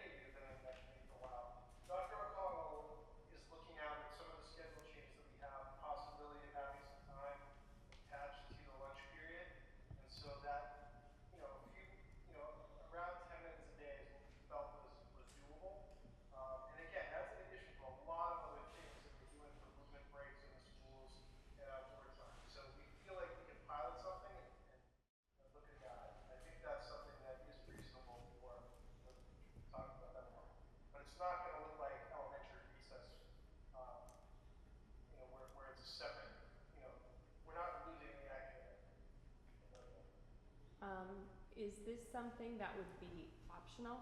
Like if it's say built, and maybe we don't know this yet, but if it's built into say a lunch period, is it like kids can take extra time to finish their lunch, or they can go out and get outdoor time? Or is that, are we not? Yeah, that's I'm sorry, my understanding is that the students finish lunch in about 15 minutes, Mm-hmm. and that there's time left there to go outside. It would be optional, but that's part of the pilot, right? So we'll try to observe all those pieces, who's taking advantage of it, why, the people that need it the most taking advantage, like all those things are things we can try to look at and understand. But I imagine they need the seats in the cafeteria though, so they don't have to go outside, but you can't stay here, sort of thing. That's it. Again, it will be interesting to see how it goes. And the thing that also that pops into my head is that none of the middle schoolers wear jackets to school because they don't. They're too cool. No, and also, I mean, there's well, my kids complain about not being able to fit them, but I think that's, you know. And so, and I was like, do they want to carry their jackets to lunch? It gets a little bit more complicated. So 10 minutes might be like maxing out kids outside. Yeah. I mean, everyone can survive outside for 10 minutes. That's the way I look at it. It won't kill you. I just wanted to take a minute, and Jen, thank you for putting this together. I know this is a lot of work, and I would laugh out loud when she's like, I looked at this from Framingham, I looked at this from Newton, and she's like pulling them all together. So it's really, really great. I know you worked really hard on it this year, so grateful. just Thank you. I think it's a really positive step for the community. I think getting the elementary schools aligned, I think that was, and that's probably the unspoken thing about this year is that we kind of have all 3 elementary schools aligned now, which isn't, the policy is going to support, but I think getting the awareness to the administration at all 3 elementary schools, I think was a positive step. Yeah, and I think what Dr. Dilley was saying about movement breaks and different things like that that are already going on, hopefully, you know, makes, I'm gonna forget her name, but that wonderful teacher at the Hood who was doing it as part of her master's, like already doing things like that, because we have something in here about like programming to, you know, to let other staff and everything know. So I think we already have stuff like that going on in the schools where best practices can be shared and things like that. I can also. Yeah, please. Yeah. Yes, go ahead. Yep. Sorry, so just wanted to say, the reason why this has taken so long is because Jessica was reviewing other things related to nutrition and all those things that was just mentioned. But the email that they sent today to approve the things they were looking at, they don't approve our policy, but they approve the elements that they're taking sure we're compliant with. All their comments were about this stuff. So they actually said in a forward from one DESI person to her superior, this policy is excellent, specifically the recess and physical activity language. We should consider this for some great language for best practices around physical activity. So, great job to compile it down for you. I just had one question for Dr. Daly though too. We didn't have a subcommittee before this, but we thought it was really important to get the first reading done so we could get this done. Is the admin, have you floated the discipline by the admin, and is admin good with the language as written to make sure that we're aligned? Because part of me when I read it, I just want to make sure that the staff is the personnel are comfortable with the language.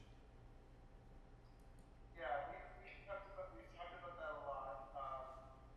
So, you know, physical engagement, physical activity is punishment. That's a section that we've had some different conversations about, driving with our athletic handbook. So I think, you know, it's not being used as punishment for poor behavior in complete classwork, but that's where we got the most pushback. So we could change some of that language just to say, you know, I like having language in there that, you know, within reason or reasonably, right? So I think having that kind of language out is not a bad idea. I mean, I think the spirit is 100% spot on. The one I question is if there's a student that's misbehaving at recess and then there's no recourse at recess. Because right there, with this policy, there isn't any. So that's the only, like, outside of that, the spirit, like 100%. Homework, misbehavior in classroom, like I think that's a step that the district must take, has to take. I think it's super important. But are we disarming the staff at recess to handle something at recess would be the only question I would have. Okay, I think that would be good for us to bring back and we can try to revise it for another version. The only other thing I would say is if they need the time for makeup, like if the kid's been out or something, not punishment, but like makeup, but that section, I just looked at it quickly, but that section was more about punishment. If somebody was like out or whatever and needs extra time, I think that wouldn't apply anyways, correct? Yeah, I don't think it would apply. It's specifically for discipline and punishment. Discipline, or Right. incomplete classwork. But I think that's for punishment of incomplete Classwork, classwork yeah. as opposed to a student's been out and needs extra time. Okay. That's how I looked at it in the. Yeah, I'm just trying to think of how we could make Yeah. sure that the spirit is. Right. You can't make kids run for 10 minutes a day. Go. Laps. This is fantastic. The only other thing I could offer is, I know some people at middle school and other districts, I can get feedback as well. Yeah, When yeah. they do have recess. I think that would be great, because I think, Dr. Jelly, did you reach out to other superintendents, or was there other principals that were reached out to? We did do someone reached out to other middle schools. And I think the one other pushback we had was around, like degrees for temperature, and I'm fine with moving degrees, like it gets cold. Yeah, if I can, Yeah, I can give you some direct. yeah, that'd be great. I know a guy. Okay, yeah, that's fine. Well, this is our first reading. We don't need a motion. We don't need to pass this just yet. But this is phenomenal. So, Wait, do you want a thank you. Do you want a motion? No, first reading. Do we need a motion? If We need a it's motion first for the reading. first reading. Well, it's yours, so why don't you guys wanna do it? The only thing I would just clarify here is it says IDBC, is it replacing EED and JGJ? Oh, I don't know. Or is it based on those policies? Cause I'm just wondering if the motion should be rescinding or replacing those two? Or is it just a new policy based on those, like, just cause? All three are the same, I believe, and then it's gonna just replace all three. The one's under instructional program students and then also, staff. So then the motion should be to Place. adopt that one and replace those And others. replace it. So, do you guys wanna make it since it's yours? Or? I make a motion to adopt the first reading of IDBC, EED, and JGJ, Replacing Yeah. replacing, EED and JED. making IBDC to replace EED and JGJ Well done. Second. For first reading. for first reading. Second. We have a motion, we have a second. Any additional discussion? Hearing none, all in favor, say aye. Aye. All opposed? Passes 5-0. Next item is the school committee calendar for 25-26. You can see through the list. I've already got a few comments of my own. July 21st would be remote as we've done in the past. So, Remote for everybody. yep. So is, this falls on the time I'm away. I don't know if this obviously is built over, based on a lot of factors. Is there any world where we could do this the week before? Or is that probably run into somebody else's? It does. I'm also away that week, but Yeah. if we do it, I can try to go from Cape. Yeah, it's like I'm like, Gonna be 100% this is a transit day for me, so I wouldn't be able to join, that's what I think, and I do love the goals. I'm fine if we, Talked to you on the evaluation subcommittee, so should you be there for another evaluation? Yeah, so I would really like to be part of it, but if it's, the 21st, I'm flying, so. I'm fine if we wanna move it a week before or a week after. but I think I'm that- open to either of those weeks. Yeah, and if it works for Yeah. Dr. Bailey and. Or we could do a everybody different day of the week too. Yeah, anything the week prior would be fine with me. Why don't we look to maybe moving it, July 14th. yeah, Fine with the me. 14th. I could do the 14th. Dr. Daly, are you okay with July 14th? I can't attend. You cannot attend? He's gonna need to be there for, That's not, What about later, the week of the 14th?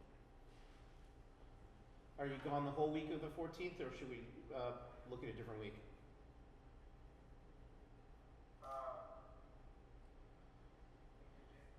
I really can't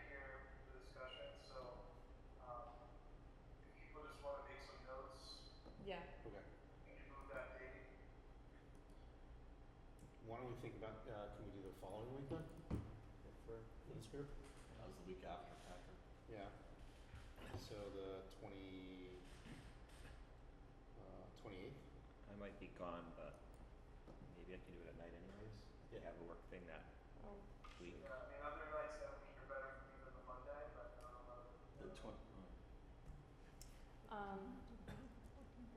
No, I think he just said he could do other days. Why don't, maybe it was easier figuring out over email, I don't know if it is or not, but, Well, let's, and is that, we can- that's, if, I mean, even if we did it in the morning, I could make it work, but I know that's probably not ideal for everybody, the morning of the 21st.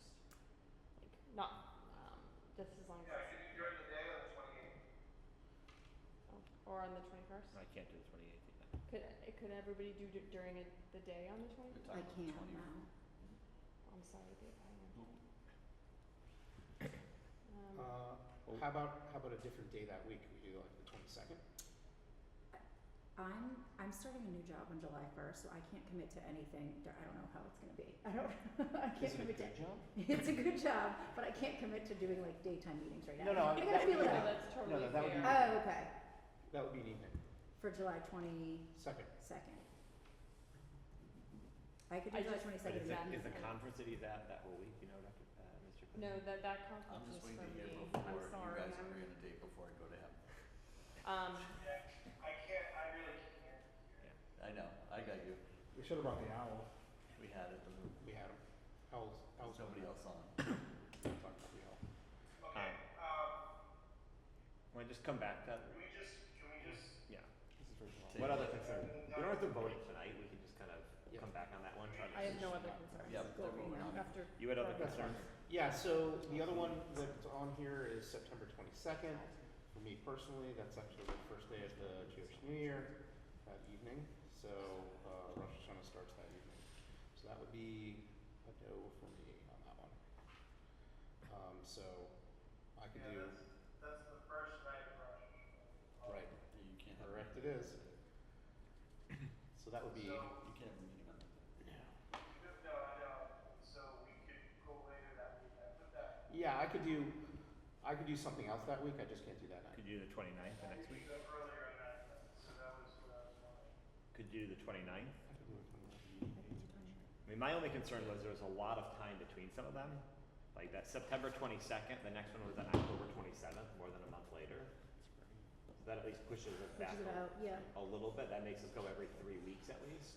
That's the secondary concern I have of like basically through the end of the year, it's once a month. Right.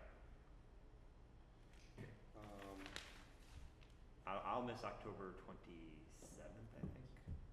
I have a conference, but we're not doing November 10th. I mean, if we don't need the meetings, we don't need them.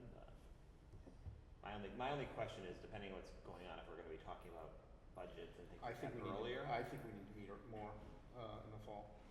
Yeah. For that very reason. So do you want to talk to Dr. Daly offline and maybe come Yeah, back on those? yeah. Propose some- yeah.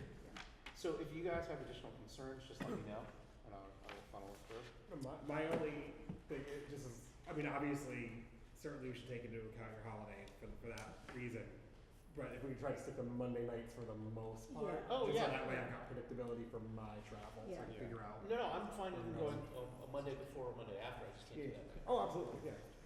I'll leave it right later that week, that makes sense, if we wanna make sure we get it in that week. But I'll give an early Lashon Tova to you. Yeah. Okay, well, why don't we do this offline then? You guys feed me dates that might be a concern and then alternatives, please.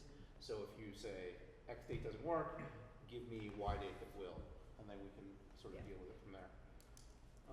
Okay, we will push that one. Now back onto routine matters. Minutes, which I think we need to catch up on, because I think we got some hate mail on that last week. Where are we? Sorry, I was fairly deep into that calendar. Good. Okay, minutes. I move to approve the minutes of the April 7th, 2025 open session as written. Second. We have a motion, we have a second, any discussion? discussion? All in favor? Aye. Against? Passes 5-0. And then I move to approve the meeting minutes from the April 28, 2025 open session as written. 28th to 24th. What? 28th to 24th. Peggy texted me. Calendar, you're probably right. That's what sounded out. No, yeah, that's really good, right? That's 28. Okay, so this is, okay. No, if I printed out yesterday, mine were March 10th to 24th. And I printed it yesterday. Yeah, I Oh, think they okay. changed the dates, it's not Okay. March, it's updated. Okay. Do you want me to read that again? Both of them were April then. No, you made the motion, right? Yep. Second. We have a motion, we have a second. Yeah, yeah. Discussion? Budget? Hearing none, Oh. all in favor, say aye. Aye. Aye. All opposed? Passes 5-0. I think that gets us back in good graces on minutes. Mr. Connolly, budget update. Don't they have to Thank do you. open session? Hold on. I did No, they got updated. It wasn't the March dates. Yeah. That's not the right dates. Oh, They Yeah, changed it was April 7th, open session, and April 28th, open session. oh, okay. Okay. So the May budget report was in your packet this evening. Similar budget drivers and trends that we've seen previously in previous months' presentations, but we obviously have dealt with some unforeseen in the area of special education this year, in the area particularly around out-of-district tuitions and transportation, given some increased students that have arisen throughout the school year, as well as some increased rates in that area. We've addressed it mainly through the additional appropriation that we received at the fall town meeting, and we've been able to proceed within budget. We also, as typically is the case, have some unanticipated maintenance and custodial expenses that we addressed throughout the year. We remain within budget and we're able to address those within that cost center. The snow and ice budget and so forth, given the moderate winter, was all within budget. We did see gas and utility costs increase mid-year this year, particularly around the gas contract, so that presented a challenge throughout the remainder of the heating season, but these were all unforeseen areas that we were able to address within budget this year. On the payroll side, we continued, I would say all payroll line items remain within budget. We saw some unanticipated costs around leave of absences and substitute costs, but we were able to address those costs this year. We're going to monitor those as those costs tend to rise over the last 6 weeks of the year, but those are trending in the right direction. The food service program has performed well this year with strong participation, with over 70% of the student population participating, and that has been certainly a highlight in additional revenue this year. One of the things that we're finishing the final touches on is working with the DESE around their annual review, or their 5-year review that they did this year. Everything went well, and we're anticipating on getting that final report with some minor corrective action items listed very, very soon. We're just kind of going back and forth with them. Their on-site review happened later than anticipated. It happened kind of in April this year. It was supposed to happen in February, but ended up happening in April. So I do think, despite some anticipated costs, which is typical, we were able to address everything, and we are in solid financial standing. We've been working on closing out the fiscal year, preparing to do some prepayments to match what was in the budget for fiscal year 2026 to meet our carryover projections as we begin fiscal year 2026. And I think although I would say the amount that is remaining has been less over the last couple of years because of the budget line items that have been kind of reduced and tightened, we are still in line to meet our projections to close out the fiscal year. So with that, I'll open up to any questions. To be clear, we are in good financial standing because we made cuts. Correct, yeah. So, I mean, to anybody listening out there, the tagline of this isn't yay, it's we got here through a lot of pain and now this is where we are. So we balance the budget through making cuts. And I think we're looking at to end the year with the funding that is there, because we've been very conservative and vigilant throughout the year in our spending, because of the cuts that were made and there were the less that reserves that were there. We've been very conservative. Mr. Chairman? Yes. There's three questions, Mr. Connolly. Number one, you said we'll be able to meet. Will we be able to exceed the prepayment for special education? Yes. So the plan is to exceed that. Correct. Yeah. Second, I think we've talked about this before, but I don't think you've provided it yet. Do you have the information on the number of days that we're covering? I do have that information. I've worked on it with Morgan Suarez a number of times, so I do have sort of data to share. Can you tell me exactly what you're looking for? It's not. It's sort of a moving target number. Well, I think the challenge is when the last contract that was done, there was a lot of increased leave time. Yeah. And so the concern we had was, how much are we going to be spending on substitutes, like long-term substitutes, while we were also paying the position? So I guess what I'd be looking for is kind of that dollar amount or number of days that we're paying for a long-term sub in addition to cover a leave. Okay. Just we can put a monetary amount on it. Like, are we? Because that was one of the concerns we had, was how much we were going to be paying for substitutes while we were also having professional staff on leave. So that happens every year. Correct, but to compare it to like other years, like, is it $150,000 more than it was in the past? So you want to see the difference because of the change in the we contract? increased the leave amount times. Because that I do have. Correct. Okay. Mr. Queen. I was going to say, don't you just want the match days plus the sub, right? That'd be just the number of match days, and that would include the sub cost, wouldn't it? I think that would probably be another way to get to it, if you know how much the subs cost. And I think the idea is just like, we're going into more negotiations with in the future, and I think it would be good to understand what we're paying, because that is a real cost that might not be anticipated up front. But if in the past we paid $50,000 in substitutes, and this year we're paying $95,000 in substitutes because there's long-term leaves, I think it would be good to understand that budgetary impact. Well, the key to that would be also then comparing us against other districts that used a different formula for the same issue. Because it's not necessarily just, are we paying more, or are we paying more in relation to. It's still more than we paid before. It still might be better than other districts. Correct. Yes. And again, if it's bad, we're just blaming Rich for everything. So Rich negotiated that So I was new to. I mean, I know you were called. But we'll blame him. I was helping you. I know. So we believe the data that we've pulled,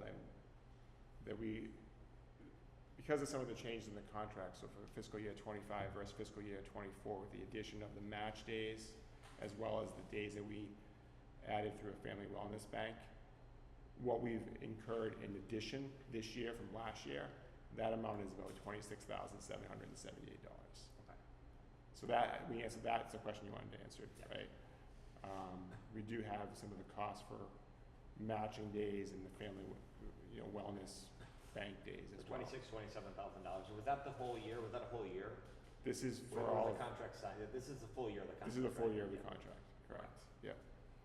It seems fairly reasonable for, I think, what we were worried about was higher than that. So, if I could add something? Please. I think that number is very much in line with what we hoped. We're not seeing some of the huge increases that we've seen in other districts that have negotiated something different. And I think the work that we did with the committee last year to have the cap and the wellness bank, that piece is working well. And it does recognize support for families, but also is something that's sustainable, which is what we talked a lot about. So as we move into other negotiations, we will continue to talk about how well that system has worked. I agree. I thought that worked out really well. Yeah. And my last question would just be, and this is sort of for the assignments as well, but what would be the timeline of beginning negotiations on the paraprofessional contract? I mean, we typically, to refer to Dr. Daly, but we typically start that, December, January timeframe. I don't know if there's going to be a demand, a desire to do that earlier this year. I think we should. Yeah. And just to agree with that one, I want to start that early. Last year, if you recall, last negotiations, if you recall, it ended up going through the summer. Yep. So I'm going to recommend we start much earlier. Agreed. Could we probably have to start thinking about who will have to take that task on as well, so. Mr. Clayton wants to? Woohoo. Okay, thank you, Mr. Conley. Great, no, thank you. Any other questions? No. All right, staffing. Student activity report? Oh, yeah, student activity report, again, is here that references financial activity through the end of Q3, which is March 31, 2025. Again, the balances are consistent with what we've seen at the high school level, particularly around this time of year. Sometimes those balances are higher because they're getting ready for prom and events with the senior class and so forth. And then it typically comes down to timing. It's more of a timing issue than anything else. What you see probably a higher balance there at this time, but again, things are going well. My staff certainly, Sabita Pye in my office does an exceptional job working with administrative assistants and club treasurers to balance these monthly. But this is reporting back to be consistent with our policy, in line with what's required by our auditor and so forth. So any particular questions? Okay, great. Thank you. Thank you, as always. Staffing. Staffing. Not at this time. Not at this time. All right, bids and donations. Okay. I move that the school committee vote to accept with gratitude a donation in the amount of $3,327.50 from the Little School PTO to help fund 6 buses for the grade K to 5 field trips. Second? We have a motion, we have a second, any discussion? Hearing none, all in favor? Aye. Opposed? Passes 5-0. I move that the school committee vote to accept with gratitude a donation in the amount of $1,485 from the Little School PTO to help fund 6 buses for the grade K to 5 field trip to the Greater Boston Stage Company. Second? We have a motion, we have a second, all in favor? Oh, sorry, any discussion?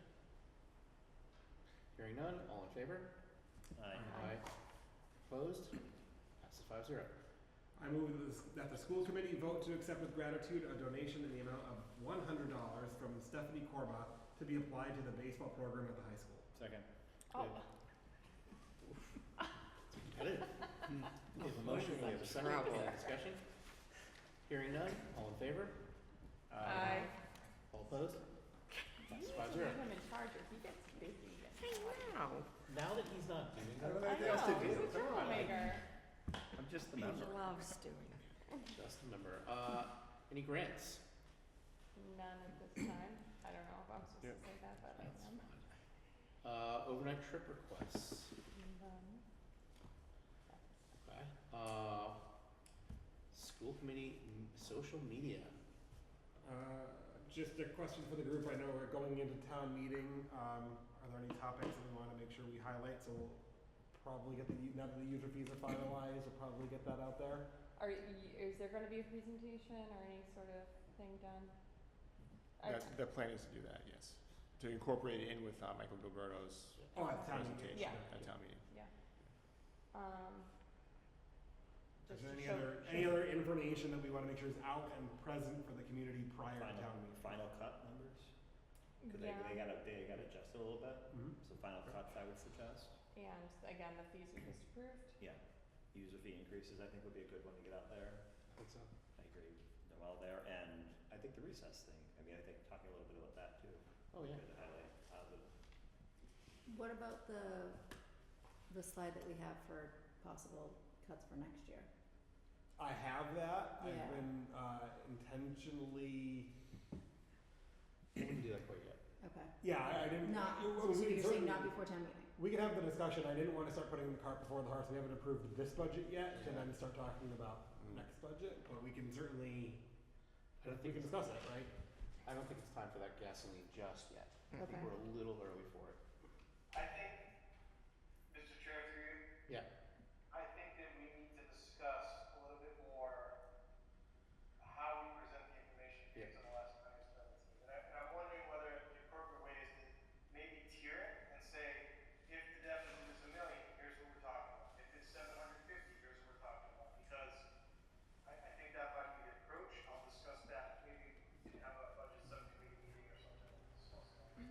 That's fine.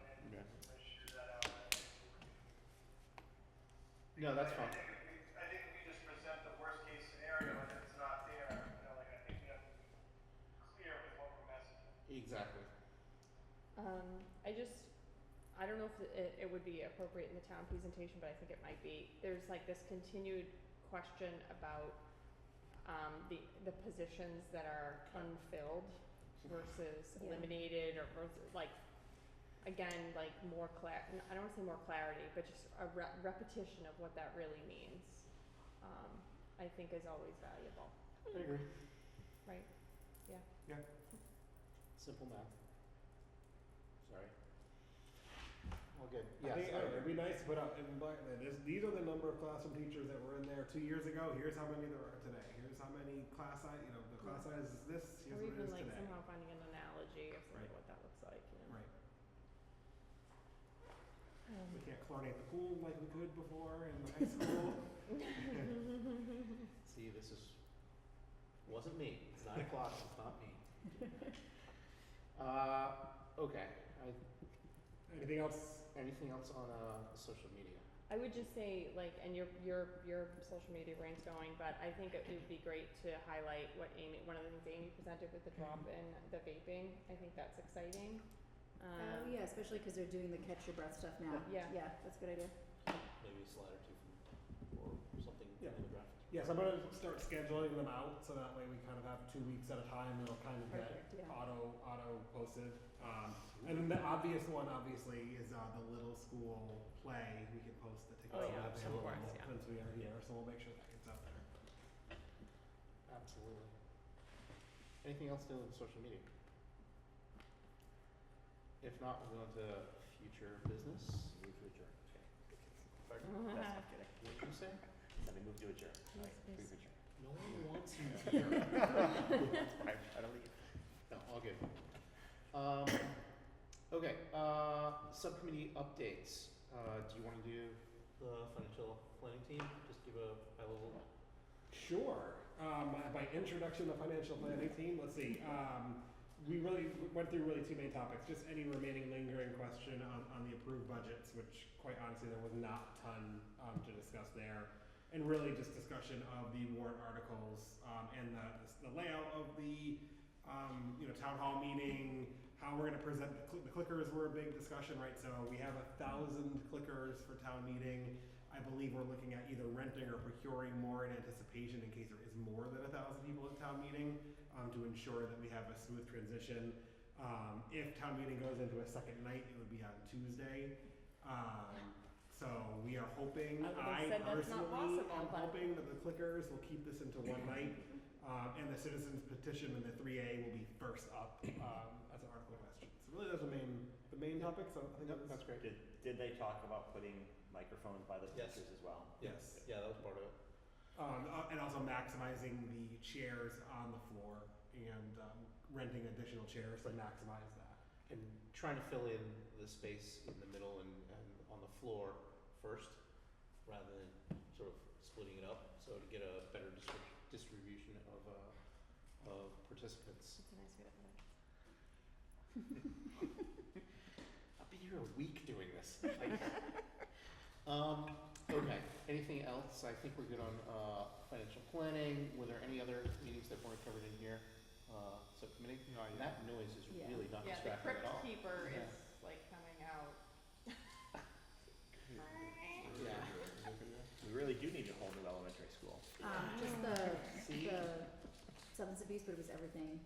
Amy had already talked about, and I will follow up with her after what I think she said the steering committee was on Wednesday. I think it would be nice to have a letter either individually or from the school committee. If everyone agreed, I don't know. I fully am on board with that. If anybody else disagrees with writing a note of support, let me know. But For the nicotine-free generation.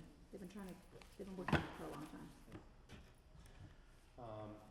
but if anybody has any wishes to come to me separately with any issues on that, let me know.